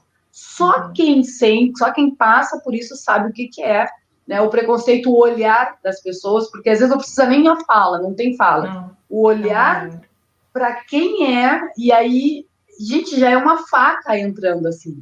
E aí, geralmente, quando a gente problematiza isso em alguma palestra, em alguma discussão ou em sala, como tu falou, mimimi. Né? Tá fazendo mimimi. E eu sempre digo, como é que um grupo de brancos, e aí já é um olhar meu, né? Que geralmente acontece isso, tem várias palestras, né, de grupos de homens brancos discutindo sobre o racismo. Mas o que tu coloca, olhando por esse lado, é importante também que esses homens venham e coloquem, né, o seu olhar para que outros brancos se sensibilizem. Eu nunca tinha pensado dessa forma. Obrigada, Mari. Realmente eu nunca pensei. Porque eu sou uma pessoa assim, porque eu acho assim que para falar sobre o preconceito, sobre o que sofre, enfim, a pessoa de alguma forma deve ter passado ou ter muita sensibilidade. E às vezes as pessoas reproduzem o que estão nos artigos, nos livros ou na história, mas não se consegue se colocar no lugar e tu vê depois por ações que essas pessoas façam. Mas esse é um olhar meu e talvez eu tenha que ainda amadurecer em relação a isso. Mas isso Mas que tu tu tá coloca é certa. importante. Tu Mas tá isso que tu certa, coloca é bem Gisele. importante. Porque entra na questão do lugar de fala, né? Porque Sim, quando eu digo que é importante que a gente defenda todas as causas, não é de maneira alguma retirando o lugar de fala de quem precisa falar em nome dele, sim. né? E aí a Djamila Ribeiro, que é, enfim, uma autora jovem, mulher brasileira, mas que Negra, negra, tem feito um trabalho, enfim, nas mídias também fantástico, né? E belíssimo. quando ela traz esse conceito, ela diz isso, sim, que o lugar de fala não é só permitir que esses sujeitos falem, mas que eles também tenham visibilidade. Então não é só eu chamar uma pessoa, né, enfim, negra em uma outra palestra. Eu preciso que a própria bibliografia de pessoas negras entre nas minhas aulas. Eu não posso só ter um momento pontual para isso. Eu preciso levar autoras mulheres para as minhas salas de aula. Eu preciso fazer com que isso entre na universidade. Não é só uma e outra palestra pontual que vai Pontual. mudar isso. Com certeza, com certeza, com Que a gente certeza. Não é possa ler algo. autores indígenas, tem autores indígenas, né? Então, assim, não quer dizer que não tenha, tem, só que a gente tem que dar espaço para isso, né? E ela fala exatamente isso, a gente tem que, o lugar de fala não é só o permitir falar, mas é dar visibilidade nas mais diferentes instâncias. As cotas, a meu ver, são um caminho nesse sentido, né? E aí ela também fala, então o lugar de fala, por vezes, também vai ser de quem não sofre necessariamente aquela forma de preconceito, mas pode ser uma via de acesso a outros lugares de fala. Então, até como uma mediação, para que minimamente se outro escute. Mas eu concordo contigo, tem que se manter, né? Sei lá, vamos fazer a parte de empoderamento feminino e vamos colocar 5 homens na mesa de óbvio que também vai voltar, né? Eu entendo isso que você está colocando. Eu fiz uma busca, assim, no YouTube, enfim, e tem coisas que para mim são assustadoras, mas aí talvez eu precise amadurecer mais nas minhas leituras, amadurecer mais como ser humano, enfim. Mas é que tem coisas que para mim não fecham, né? Então, vamos falar sobre empoderamento feminino e traz homens para falar, né? E quando às vezes tem mulheres, e muitas eu já vi isso, quem fala mais são os homens. Ou o comentador é um homem, né? Um O debatedor. comentador é um homem, então assim, Tipo, quem vai dar o ar da graça para fazer um não fechamento. sei, eu posso estar sendo um pouco, né? Não sei, enfim, mas tem algumas coisas que para mim não fecham, porque o direito de fala é da mulher, o homem está ali, então ele está ali como um apoiador, para apoiar, né? Para problematizar, e não para ficar falando de situações que ele nunca viveu, Exato. né? Então, assim, eu acho importantíssimo o teu trabalho, assim. Recentemente, tu deu uma palestra também em parceria com a Universidade da Alemanha. Pessoal, peço desculpas a vocês, mas alemão assim está muito longe do meu conhecimento. Mari, fala para nós o nome. Eu tentei falar, mas não deu certo. Fala para nós o nome da universidade que tu realizou o doutorado de sanduíche. É a Universidade de Eberhard Karls Tübingen. Mas se vocês falarem Tübingen, tá valendo, que é a cidade onde ela está alocada. Então, a Universidade de Tübingen já contempla. Fantástico. E o pós-doutorado que tu fez recentemente, faz um ano que tu retornou do pós-doutorado. Também foi na Alemanha, foi na mesma cidade? Na mesma universidade? Desculpa, o doutorado de sanduíche foi na cidade O de doutorado de sanduíche. Halle. Isso, o doutorado de sanduíche foi na cidade de Halle, fica mais ao norte da Alemanha, cerca de 1h30 de Berlim. E Halle não é uma cidade muito conhecida, uma cidade vizinha, Leipzig, já é mais conhecida. Mas agora o pós-doutorado foi bem mais ao sul, outra região, e foi bem interessante para mim para ver a diferença dentro da própria Alemanha, assim, do país, né? Questões culturais são diferentes, eu senti uma diferença grande, considerável, assim. E a cidade onde eu fiquei agora, então, no último ano, Tübingen, é considerada uma cidade universitária, porque 30% da população é universitária. Então, o próprio clima de cidade universitária, apesar da pandemia, era diferente, porque, enfim, a cidade tinha pessoas de lugares diferentes, né, mais diferentes lugares do mundo, enfim, se comparado à cidade de Halle, onde eu morei antes. Mas para mim foi interessante exatamente para ver, né, ter diferentes experiências em diferentes períodos também, que uma foi em 2013 e a outra foi então no ano passado, em 2020. Eu até gostaria de fazer uma pergunta em relação à pandemia, mas eu vou continuar assim só para a gente dar sequência, né, e fechar esse bloco, que na verdade nunca vai fechar, porque é uma coisa que nunca deve ser fechada e sempre ser problematizada. Mas tu deu uma palestra recentemente, né, sobre não é não, nós precisamos falar sobre o assédio sexual, né, em parceria com a Alemanha, com a universidade, que eu não vou saber falar o nome, mas Tübingen. Tübingen, isso, tá quase, tá conseguindo. Até o final da entrevista sai, então, isso. E conta para nós como é que foi essa conversa, né? Tu poder dialogar com pessoas do mundo inteiro e como é que o assédio sexual é visto lá na Alemanha e como é que tu enxerga isso, enfim, conta um pouquinho para nós sobre como é que foi palestrar, né, esse tema que é muito importante e se faz urgente hoje. Então, essa questão das próprias relações de gênero, né, ou seja, talvez esclarecendo um pouco aqui, né, muitas vezes quando a gente fala em gênero, isso é confundido com, né, o sexo biológico, né, com masculino ou feminino, mas tentando resumir, gênero se refere à forma como nossos papéis de gênero são exercidos na sociedade, quais os papéis que a sociedade espera de nós conforme o nosso gênero, ou seja, nós, como mulheres, espera-se que a gente tenha uma determinada postura, que a gente exerça um determinado papel, ou uma gama de papéis, né? Dos homens, nós também esperamos isso. E isso vai mudando, conforme séculos, anos, enfim. Né? Tem até um vídeo muito interessante no YouTube, até que uma autora, ela fala assim, bom, vamos pensar no período, né? Enfim, a França, no auge da sua burguesia, o ser homem era usar uma peruca, vestir meia calça, né? Usar pó de arroz no rosto, né? Imagina como é que um homem seria visto se ele fizesse isso hoje, usasse uma peruca, vestisse meia calça e colocasse pó de arroz no rosto, né? E naquele período esse era o papel de homem esperado, inclusive o homem enaltecido na sociedade, né? Então, nesse sentido, quando a gente fala em gênero, é pensar os diferentes papéis que a sociedade atribui a nós ou espera que nós exerçamos, né? Então, isso é interessante de observar de uma cultura para outra, porque há culturas em que há, sim, a gente vai voltar para a temática do respeito, que a gente falou de respeito intergeracional, mas em relação ao respeito de como eu lido e respeito, ou não, o corpo do outro. Até que ponto o corpo do outro é visto como um objeto a ser conquistado ou que vai simplesmente, digamos assim, contemplar o meu prazer, né? E isso é interessante porque até nas relações de flerte isso é visível também, como isso muda de país para país, de cultura para cultura, né? Ou seja, até que ponto eu sei que, aqui é permitido que eu faça isso, aqui é permitido que eu largue uma piadinha, que eu dê uma cantada, em tal contexto não é.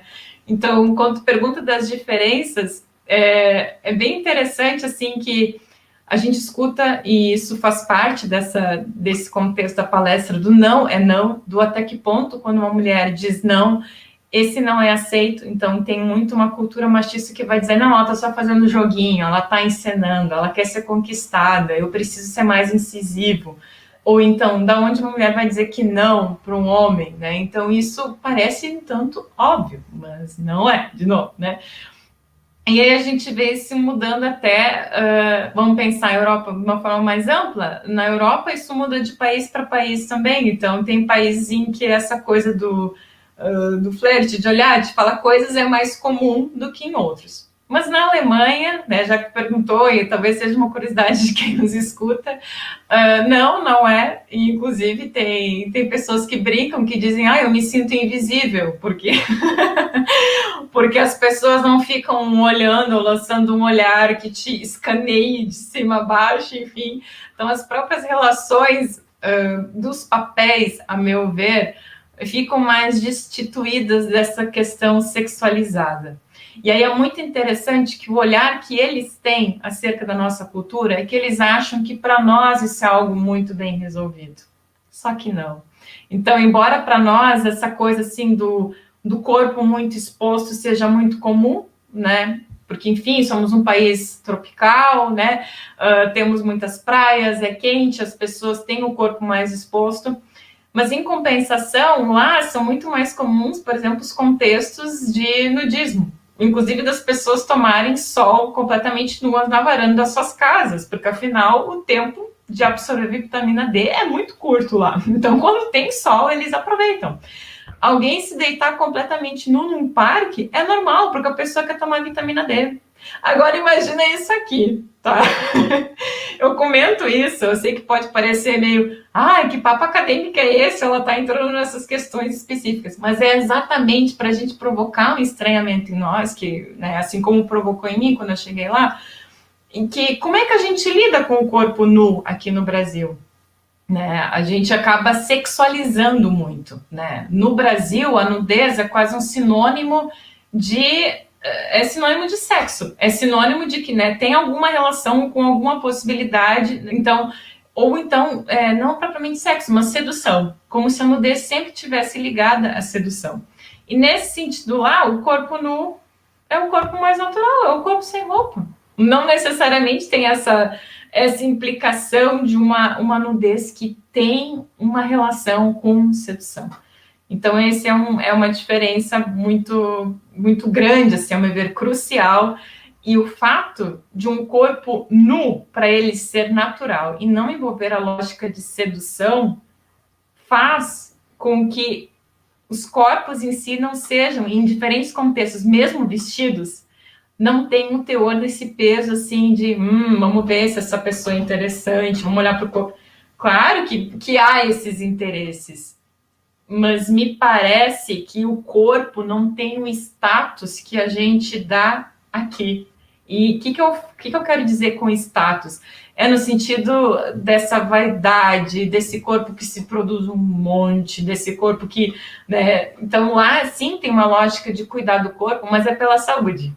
Não é, né? Claro que tem também gente que quer ser musculoso, coisa e tal. Não dá para generalizar as culturas, de forma alguma. Mas a relação com o corpo não é tão objetificada. O corpo do outro não é um objeto para servir ao meu prazer, né? Mas claro que vão ter pessoas que vão pensar assim, em todo mundo. Não estou aqui agora enaltecendo e dizendo que eles são muito bem resolvidos, obrigada. Não, eles têm outros complexos e nós temos outros e toda a cultura tem. Né? Então, da mesma forma como os brasileiros são vistos como muito expressivos, como aqueles que conseguem expressar afeto, né? E que eles dizem que eles se sentem mais travados nesse quesito, né? Então, eu penso assim que nós temos muito a aprender interagindo com outras culturas. Quero fazer a ressalva bem importante que não é de maneira alguma dizendo que, então eles são melhores nisso, nós somos piores. Não. Eu acho que nós temos a aprender, assim como nós também temos elementos que nós podemos ensinar, né, entre nessa relação entre culturas. Mas eu diria que há, sim, uma diferença, mas eu vejo isso, e aí, claro, tem autoras que vão falar dessas questões a nível de Brasil, né, o próprio feminismo negro, né, é uma vertente dentro do feminismo que fala isso, o quanto no Brasil as relações entre homens e mulheres já começaram, já se pautaram numa lógica de desigualdade. E isso tem um efeito para nós até hoje, muito forte. Então, desde pensar todas as mulheres negras escravizadas que foram estupradas, que eram consideradas meros objetos, e o quanto isso até hoje reflete num olhar para a mulher negra como fetiche. Então, isso está na nossa história. E é cruel, porque reverbera ainda, né? Então, quando eu menciono isso, assim, de diferença, de novo, não é para enaltecer, mas é para tentar entender. Então, por que a gente tem essa relação com o corpo nu de uma forma mais objetificada, ou envolvendo sedução, ou o quê? Onde é que está isso? O porquê, né? Quais são as origens disso? E aí tem uma historiadora brasileira, que é a Mary Del Priore, e ela faz todo um resgate, assim, da história brasileira mesmo, né, de como essas relações foram se dando de uma forma diferenciada, né, e que reflexos que tem, né, para nós até hoje. E é muito importante a gente trazer esses pontos. Infelizmente, o Brasil, ele tem esse olhar mais sexualizado, né? Então, e aí vem a questão cultural, como tu falou, né, né, a mulher negra, ela sempre foi vista como a escrava, a mulher que estava ali para dar o leite para os filhos, estuprada, né, pelo chefe, que tinha pelo patrão, né, que muitas vezes tinha filhos com eles, que, né, os amanciabados, como é que eles usavam o termo? Tinha um nome, né? Também não me lembro Tinha um agora. Que eram nome, os filhos ilegítimos, né? Mas que eles. ilegítimos, isso. E, Tá. de fato, na Europa, em outros países, o número... Bom, o assédio, pode até existir assédio, mas ele não é tão agressivo Ele é quanto aqui mais no velado. Brasil. Ele é mais Exato. velado. O olhar deles é diferente do olhar do né, o brasileiro aqui, né? Enfim, a nossa cultura, a pessoa já faz caras e bocas, enfim, né? Lá não existe isso. Até para poder chegar em alguém, não é uma coisa tão simples quanto aqui no Brasil, que tem essa coisa mais de malandragem. Não sei explicar, né, essa questão. Os temas são bem difíceis de serem discutidos e eu acho que são difíceis a gente conseguir sensibilizar as pessoas. Né? Como tu falou, não é que a cultura lá seja melhor. Eu também não acho que a cultura lá seja melhor, mas existe um olhar diferente no exterior do que aqui no Brasil. Existe.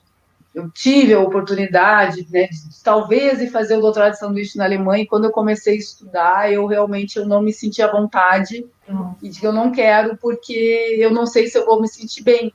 Porque, não, mas o cientista, a mulher cientista, ela é vista com outro olhar, mas eu digo, mas o racismo existe. Né? Isso aí é uma coisa muito forte, né? Então, enquanto eles têm esse lado, né, da questão do corpo mais aberto, com a mente mais aberta, o racismo ele está muito dentro deles, né? Como é que é o racismo lá? Tu chegou a ver cenas de racismo? Se tivesse colegas negros que passaram por situações, enfim, teve alguma coisa assim? Tu viveu isso lá na Alemanha? Eu não cheguei a, digamos assim, presenciar alguma situação diretamente nesse sentido, mas o que eu percebo lá no momento não é nem tanto racismo, mas é mais a xenofobia, ou seja, em relação a estrangeiros. Por que isso? Porque o país tem recebido muitas pessoas, por exemplo, tem muitos turcos, né, que, enfim, estabeleceram sua vida na Alemanha, né, então tem todo, assim, eu percebo que há um cuidado por parte deles pela própria história do país, né, com o nazismo, enfim, né, então tem um cuidado deles se policiarem muito em relação a essas questões, mas ao mesmo tempo eles têm essa coisa assim, o nosso país sendo praticamente, entre aspas, invadido, né? Invadido. Que tanto é que a própria Angela Merkel, ela tem a resistência que ela teve, que ela tem em parte, assim, pela política dela, enfim, pelas estratégias que ela tem adotado, é que com a crise dos refugiados, ela se posicionou muito favoravelmente aos refugiados.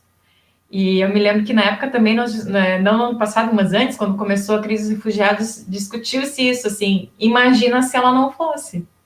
Né? Porque eles já trazem essa carga, assim, de ser um país com o contexto, com a história da Segunda Guerra, de ser um país que tentou eliminar, entre aspas, os seus diferentes. Então, imagina se ela fosse, né? Então, ela, enquanto figura pública, o país não pegaria bem, pelo contrário, seria muito mal visto. Então, houve muito essa comparação. A Itália não está sendo receptiva como a Alemanha. Né? Então, teve muito essa comparação, mas também em virtude disso, de fato, atualmente há muitos estrangeiros na Alemanha, dos mais diferentes países, enfim, né? Mencionei a Turquia, mas com a onda, né, com a crise dos refugiados, pessoas de vários países, mas também há uma preocupação de inserção trabalhística, assim. Então, eles oferecem muitos cursos, porque tem muita formação técnica lá. Ou seja, um açougueiro, para ser açougueiro, ele tem que fazer um curso técnico. Ele vai ter que entender as partes da carne em específico. Então, eles fazem, para as mais diferentes profissões, tem curso técnico, mas eles têm todo o movimento de tentar inserir essas pessoas. Então, é um pouco, talvez, também da própria cultura e lógica deles. Eles são um país muito preocupado com a economia, então, ok, temos vários estrangeiros, mas como eles vão conseguir sobreviver aqui?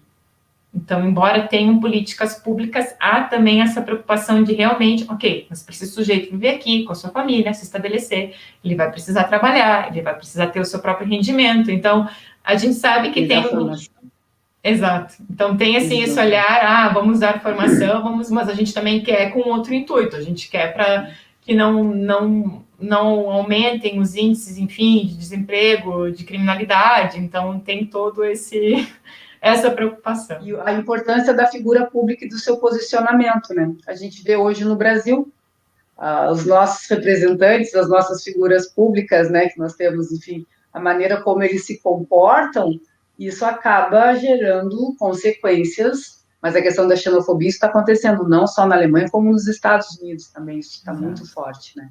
Então, assim, é importante que uma autoridade se coloque, né, acolhedora, né, nesse sentido, para poder, pelo menos, diluir um pouco essas barreiras. Mas, assim, tu teve tanto no mestrado, tanto no doutorado, tu fez doutorado de sanduíche, quanto no pós-doc, tu foi para a Alemanha. Uma curiosidade, o que fez o teu olho brilhar para ir para a Alemanha e como as mulheres são vistas lá? Então, tu já falou um pouco a questão do NU, mas as mulheres na ciência, né? Elas são valorizadas. Como é que é esse olhar que a Alemanha tem em relação às mulheres? E por que 2 vezes na Alemanha? Conta para nós um pouquinho. Tem uma relação forte, digamos assim, pela minha família, mas não que eu considere assim, tu te considera alemã. Não porque, principalmente porque eu sou só descendente, né, e os meus antepassados vieram a primeira leva, né, em 1824, né, ou seja, logo já vão completar aí 2 séculos que vieram, a primeira leva de alemães, no caso, né, para o Brasil, para o Rio Grande do Sul. Mas a relação muito forte é que minha língua materna, a primeira língua que eu aprendi quando criança foi um dialeto em alemão. Eu falo ainda com os meus pais até hoje nesse dialeto, falo com a minha avó ainda viva nesse dialeto também. E, inclusive, alguns dos meus antepassados, bisavôs e bisavós, eles não tinham, na época, educação, escola pública no Brasil. Então, as pequenas colônias de imigrantes organizavam suas próprias escolas, e, em virtude disso, por muito tempo também só se ensinava alemão, porque as pessoas que moravam nesse contexto nem tinham conhecimento de língua portuguesa, e não havia, digamos assim, escola pública brasileira ensinando e alfabetizando em português. Então, quando algumas pessoas, inclusive lá, eles se chocam muito, dizem, o quê? Tô aprendendo dialeto alemão no Brasil? Como? Se vocês não têm passado por lá há tanto tempo? As pessoas estranham muito, né? Mas tem todo um porquê que diz respeito até a forma tardia como se deu a escolarização, a educação pública no Brasil. Então, minha avó paterna, já falecida, tinha uma dificuldade enorme em falar em português, porque ela não teve esse contato com a língua. Então, às vezes a gente escuta críticas, né? Que é um povo muito fechado, isolado. Mas eles encontraram, digamos assim, as suas forças naquele seu subgrupo, né? Então, cidade onde eu nasci é uma cidade relativamente pequena e é uma cidade que sim, que ficou talvez um tanto fechada nesse contexto assim cultural, né? Mas então eu tinha vontade, mas não só pela questão da família, mas durante a graduação, então, aí eu fiz curso de língua alemã, porque o dialeto que eu aprendi é só oral, a gente não aprendia a escrever, né? Ou a gente não tinha acesso a livros, nada em alemão. E eu brinco, eu digo que é quase como um portunhol esse dialeto. Ele me ajuda muito, principalmente com o ouvido, de reconhecer, né, de entender quando alguém fala comigo. E, claro, às vezes eu vou cometer erros, assim, coisas que eu vou falar e que eu mesmo digo, me corrijam se essa é uma palavra que talvez eu acho que existe no alemão oficial que a gente fala, mas talvez é só no dialeto. Mas aí na graduação, mestrado e doutorado, eu fiz aulas de alemão, então para aprender a ler e a escrever, e porque é diferente do dialeto e, enfim, para conseguir aguçar o ouvido. Então, foram alguns anos aprendendo alemão e aí eu sempre tinha essa vontade. Se um dia eu tiver oportunidade, quero morar um tempo fora. Não necessariamente a Alemanha. Eu sempre tinha vontade de ter alguma experiência fora do país, de ter esse confronto cultural, digamos assim. Eu tinha vontade especial disso, de viver um outro contexto, de poder ampliar minha visão de mundo. E aí a Alemanha veio a calhar em função desse meu interesse pela língua, né, já que eu tinha estudado durante uma graduação, enfim. E na graduação também tinha um professor nosso que ele tinha um grupo de discussão em alemão, que a gente lia diferentes textos e era quase como um grupo de estudos, assim, e era em alemão. A gente treinava a língua, a conversação também. E por que 2 vezes? Fiquei em 2013 por 5 meses, né? Foi um período mais curto, foi uma bolsa do CNPq na época, e eu gostei da experiência, mas eu achei que ela foi curta, foi pouco tempo, eu queria fazer uma imersão maior.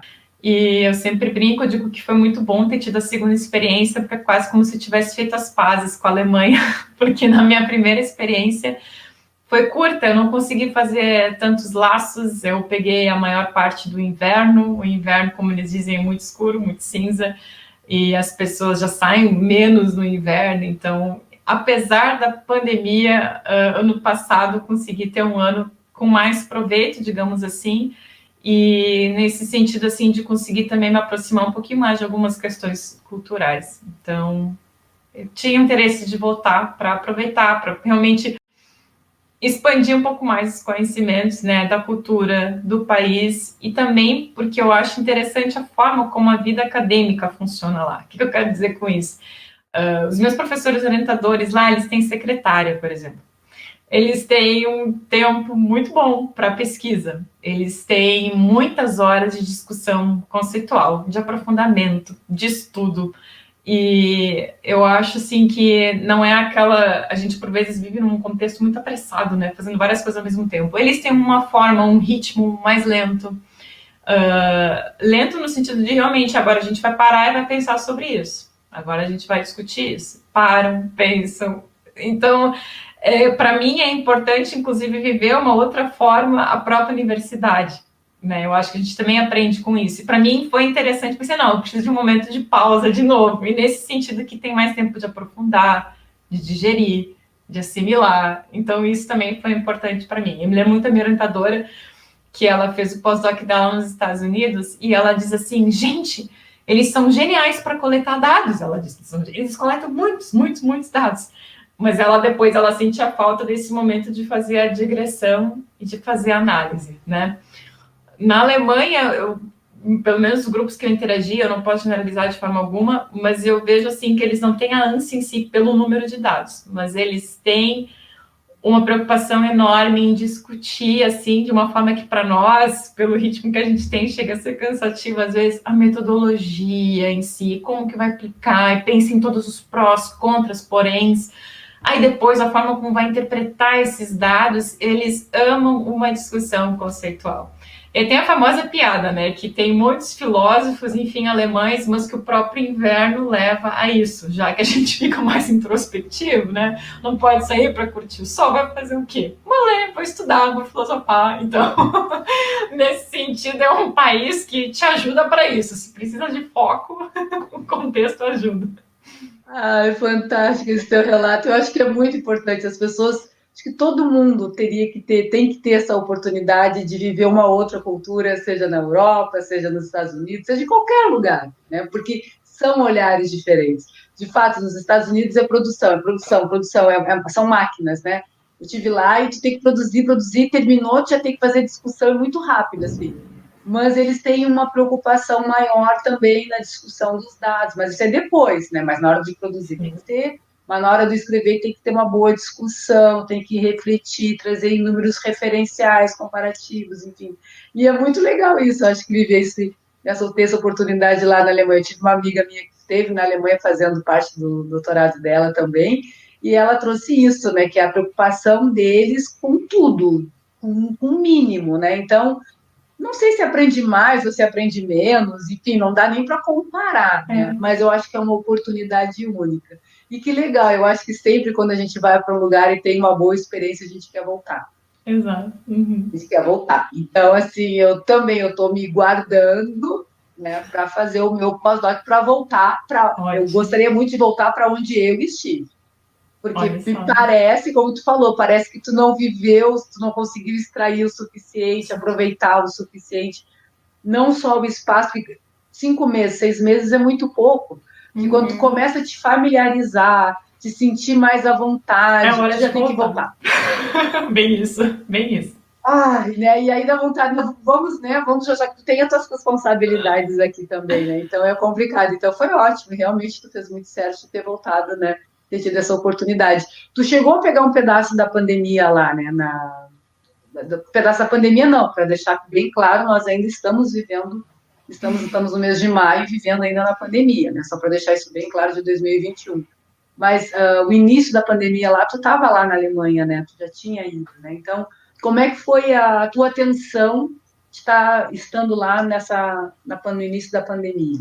Bom, eu estava recém 2 semanas lá, eu fui no final de fevereiro do ano passado, e aí eu tava 14 dias e aí começou quarentena. Aí aqui no Brasil ainda não tava tão caótico, digamos assim. Tava chegando, né? A gente ia acompanhando, assim, eu ia olhando as notícias e tudo mais, conforme aconteciam aqui. Mas então, já a partir, logo após 14 dias, já veio esse período, então, de lockdown, que eles chamam lá, né? Das pessoas se isolarem, somente serviços essenciais. E lá eu tive a sensação, assim, que as pessoas seguiram muito à risca, né? E quando eu digo sem grandes problemas, não quer dizer que não tenha surtido efeito, mas me parece que tem esse perfil talvez muito autodisciplinar, assim, né? Que eles incorporaram, assim, não todos, claro, mas eu via muito esse cuidado, as pessoas incorporando a regra, a norma, né? Não ficar em casa, sair só quando necessário, né? O distanciamento, o uso de máscara. E isso que o uso de máscara lá, né, não foi tão imposto assim, pelo menos nos grandes centros, desde o começo. Então eu podia circular na cidade sem máscara e só quando entrava em algum estabelecimento comercial, como mercado ou transporte público, né? Trem, metrô, ônibus. Mas assim, na rua não precisava usar máscara. Então isso veio só mais recentemente, né? Então teve ali o período de metade de março, então, né, até dá para dizer metade de maio, com normas bem restritivas, mas graças a essas normas bem restritivas e bem respeitadas, a meu ver, que a gente teve a gente, né, eu digo, enquanto eu estava lá, teve um período de trégua muito bom, porque então nos meses de junho, julho, agosto, setembro, parte de outubro, ou seja, exatamente durante o verão de lá, os índices já tinham sido praticamente controlados e eles mantiveram regras, sim, rígidas, mas os estabelecimentos comerciais voltaram a abrir, né? Eles mantiveram certos cuidados em relação a festas, aglomeração de pessoas, mas era possível frequentar restaurantes, por exemplo, né? Mas desde que usasse máscara e dentro do estabelecimento só tirava quando sentava na mesa. Ah, levantei para ir para o caixa, levantei para ir no banheiro, coloca a máscara, né? Então tinha esse cuidado assim. Mas quando estava na rua, não precisava usar. Então algumas pessoas ficam chocadas, dizem, o quê? Vocês não usaram máscara na rua?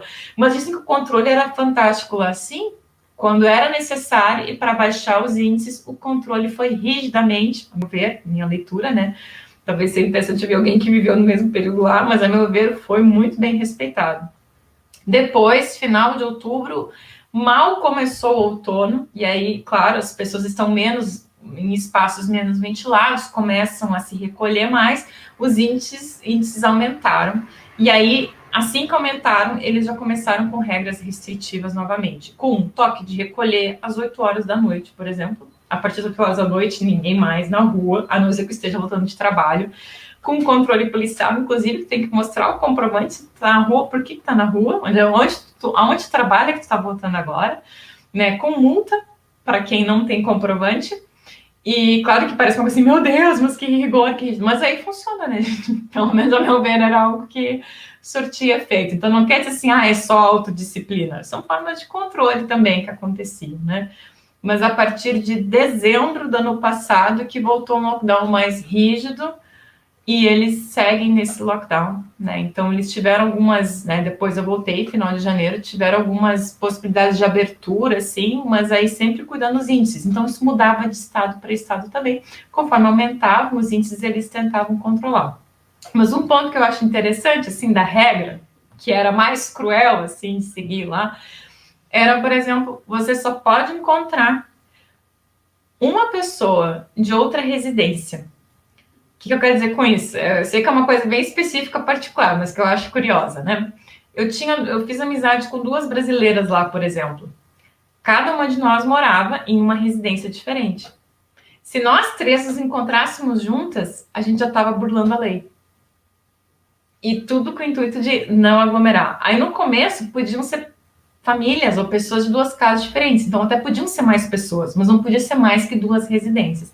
Depois eles restringiram ainda mais. Não, somente uma pessoa, uma pessoa. Então, sim, digamos, eu poderia encontrar essas 2 amigas, não quer dizer que eu só podia encontrar uma delas, eu podia encontrar 2, mas em momentos distintos. Eu não podia encontrar as 2 ao mesmo tempo. Então, eles tinham essas regras assim. Então, o convívio em grupo ficou realmente difícil no final do meu período de pós-doc, porque tu não podia encontrar mais de uma pessoa, né, de uma diferente residência. Então, nesse sentido, foi bem... foi um convívio restritivo. Mas teve período de trégua no meio do ano, então, que enfim, diferente daqui, a gente até dizia, enquanto lá surgiu a segunda onda, aqui a gente dizia, a primeira onda nem vai descer, nem sei se vai ter a segunda, porque a primeira está em alta ainda, né? Então, esse período de trégua que houve lá, eu não vi ele aqui, pelo que eu acompanhei. Que ótimo que está a nossa conversa. E tu conheceu alguns outros países nesse momento, nesse último período que tu esteve na Alemanha? Tu conseguiu andar por lá?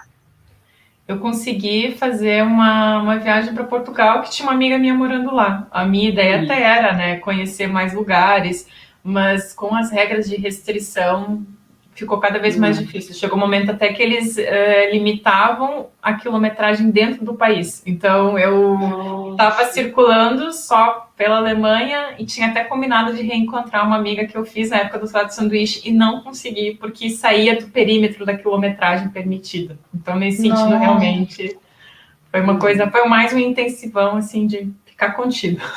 Sim, sim, sim. Mas não deixou de ser uma boa experiência, com certeza. E ter boas aprendizagens, né? Com certeza. Acho que a gente, com tudo, a gente aprende. Mas, Mari, na tua carreira profissional, tu já sofreu algum preconceito por ser mulher? Tu já sofreu algum preconceito de área ou apenas por ser mulher? Eu acho que talvez por ser mulher é um preconceito um pouco mais velado. Eu acho que ele não é tão nítido, mas ele existe, a meu ver.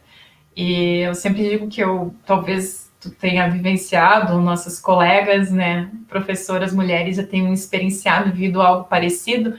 Eu tenho a sensação, por exemplo, quando a gente vai começar um CCR, um componente curricular, ou quando a gente vai fazer uma palestra, eu tenho a impressão que nós, como mulheres, a gente já tem que chegar convencendo mais.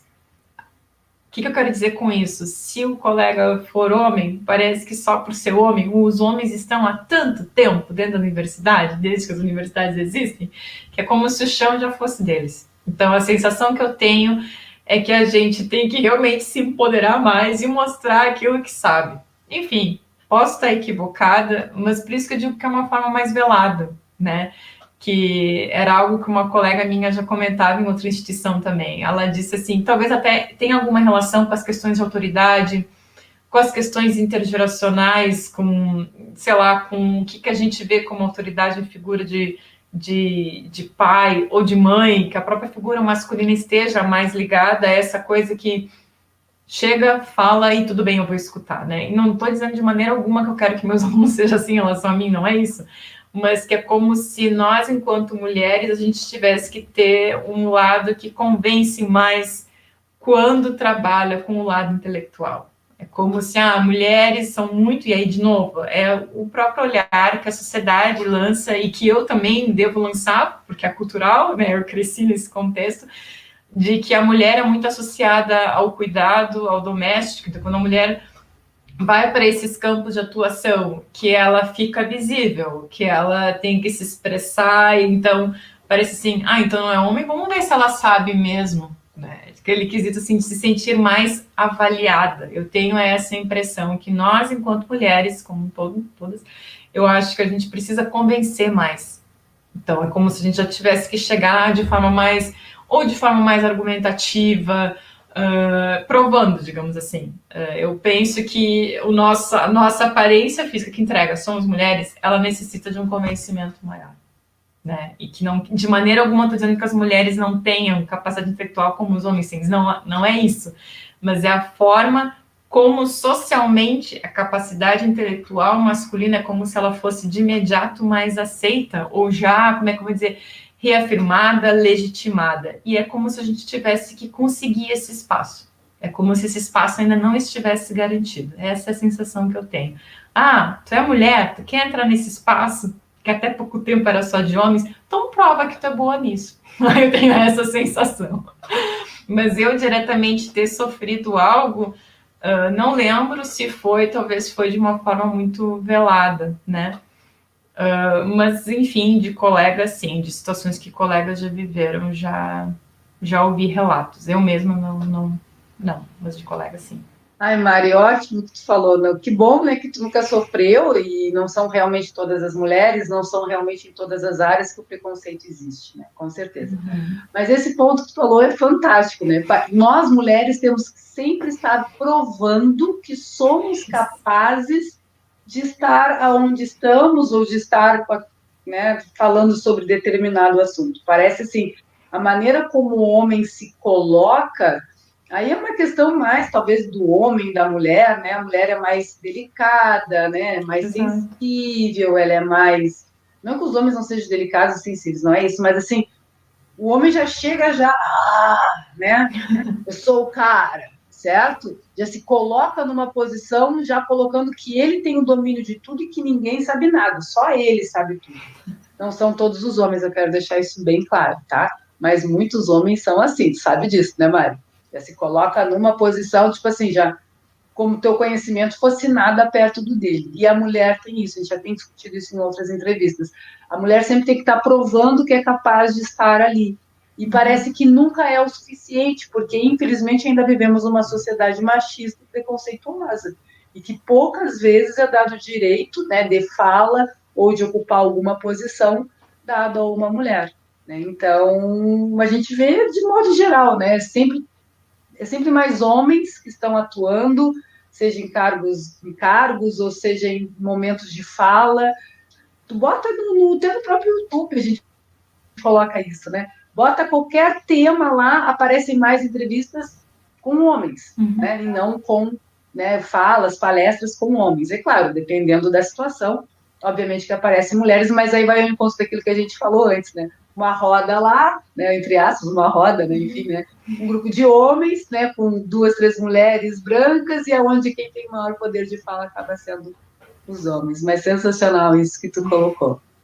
Mari, na tua trajetória, tu tem algum ponto marcante, né, na tua trajetória acadêmica, de vida profissional, tem algum ponto marcante assim que tu nunca esquece ou quando acontece algo tu te remete a essas situações? Acho que tem vários, assim, mas se eu tivesse que optar por um em especial, foi quando eu fui chamada, foi quando eu passei no concurso e fui chamada para o concurso da UFFS, porque eu trabalhava há 5 anos numa instituição privada e as questões acerca de, enfim, de emprego mesmo, de garantia a longo prazo eram incertas, mas não foi só no sentido de ficar feliz por, digamos assim, então agora eu terei mais estabilidade.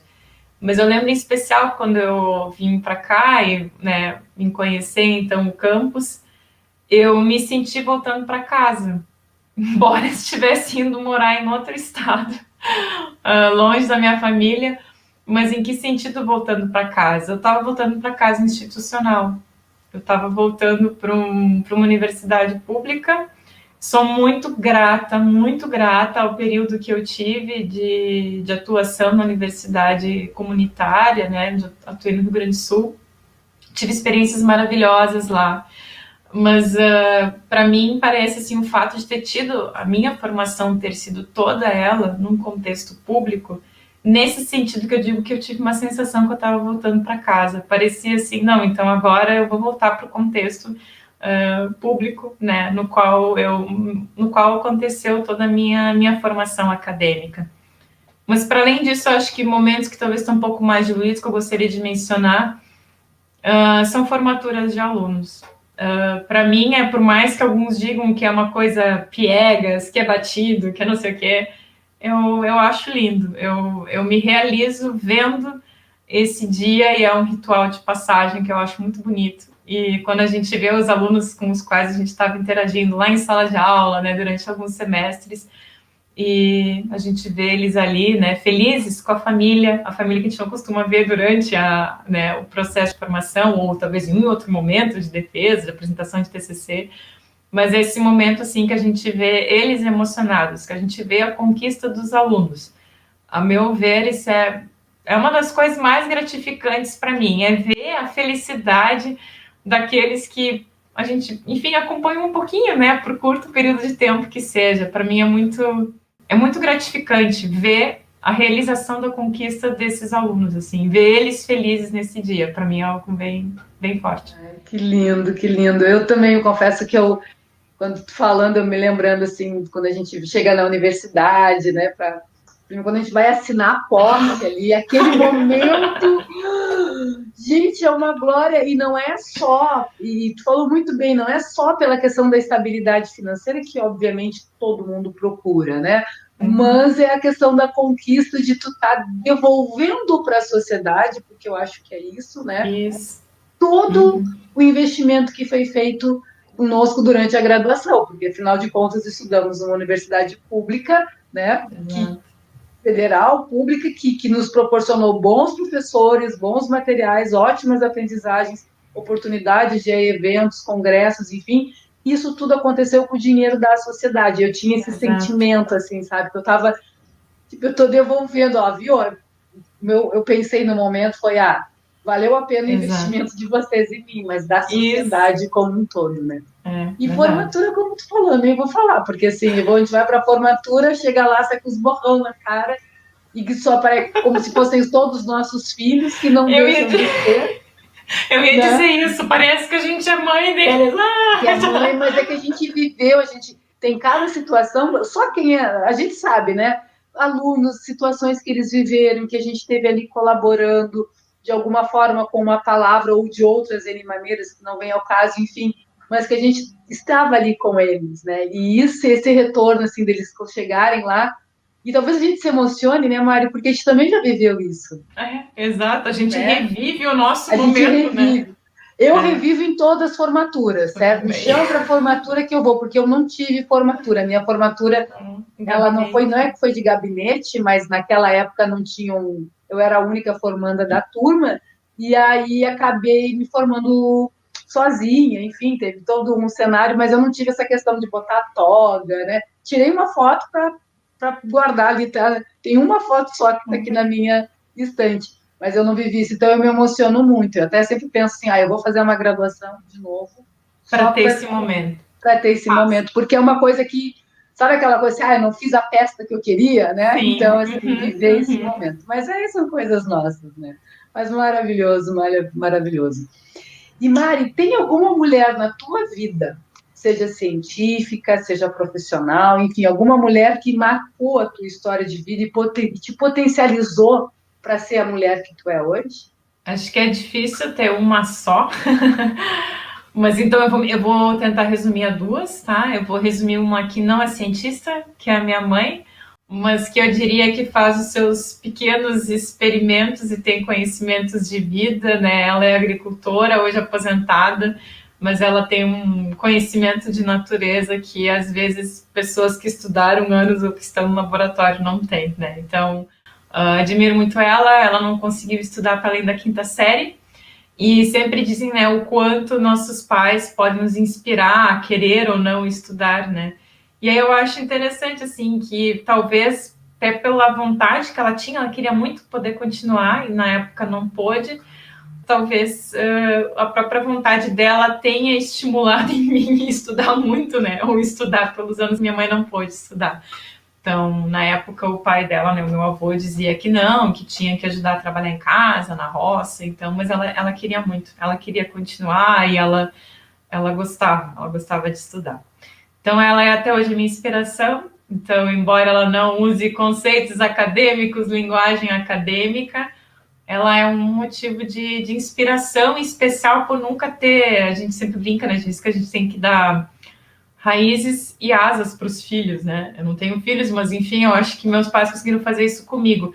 que a gente reconheça e saiba de onde veio, né? Que a gente mantenha as raízes, mas que a gente também tenha asas para voar. E tem pais que não conseguem dar asas para voar, e nesse sentido, meus pais nunca me podaram, nunca me colocaram num lugar de dúvida, de incapacidade, ou de dizer que talvez eu não conseguiria, digamos assim, chegar onde eu quisesse chegar. Então, nunca teve, né, nesse sentido, alguma forma de podar. Me deixaram voar. Então, a minha mãe seria uma inspiração, e outra inspiração, a minha orientadora de mestrado e doutorado, a professora Rosa Maria Bueno Fischer. Tenho um encantamento, uma admiração enorme por ela, não só pela pesquisadora que ela é, mas principalmente pela forma como ela lida com as pessoas. Eu aprendi muito com ela. Eu sigo aprendendo muito com ela até hoje. E por isso que eu digo que a universidade também educa. Ela não só ensina. Porque eu aprendi muito com ela. Muito mesmo. Até me emociono. Não vou falar mais, senão eu vou chorar. Ai, querida, não tem como não se emocionar, né? Até tem vários pontos que a gente precisaria também, né? Eu digo, tem cada entrevista com cada colega que eu faço aqui, eu sempre tenho a sensação assim que tinha que ser uma conversa de um dia, né? Tem que fazer um documentário maior, porque, por exemplo, a tua origem, né? Tu é do Rio Grande do Sul, nós somos gaúchas, né? Várias vezes pegamos ônibus, né? Ficamos 12, 15 horas, né? Não sei quantas horas na rodoviária esperando o ônibus que não chegava, né? Para ir visitar a nossa família. A família é da agricultura.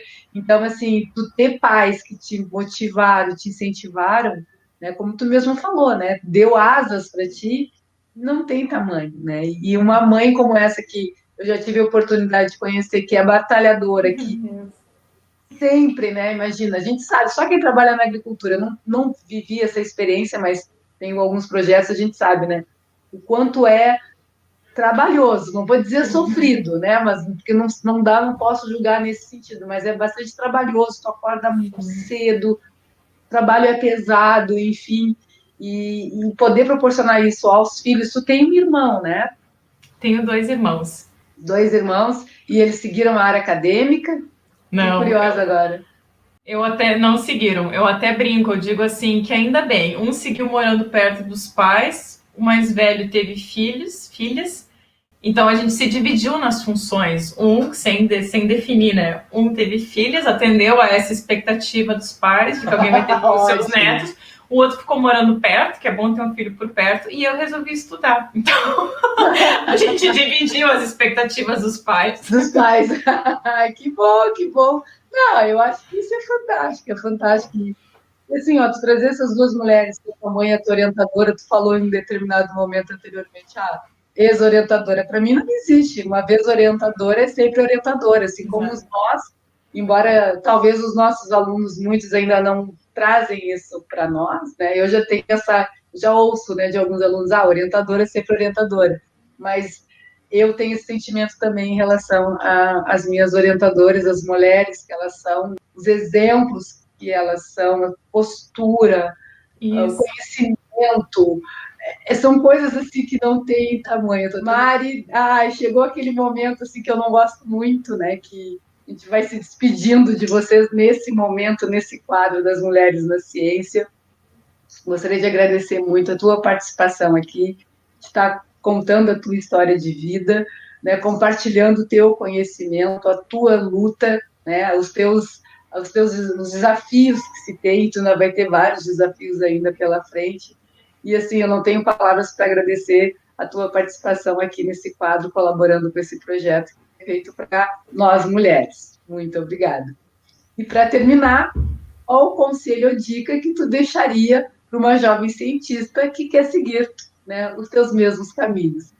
Quero agradecer também a oportunidade. Eu acho que é um momento até terapêutico, assim, que a gente faz um resgate da própria trajetória, né? Eu acho que são raros os momentos na universidade, na academia, que proporcionam isso, né?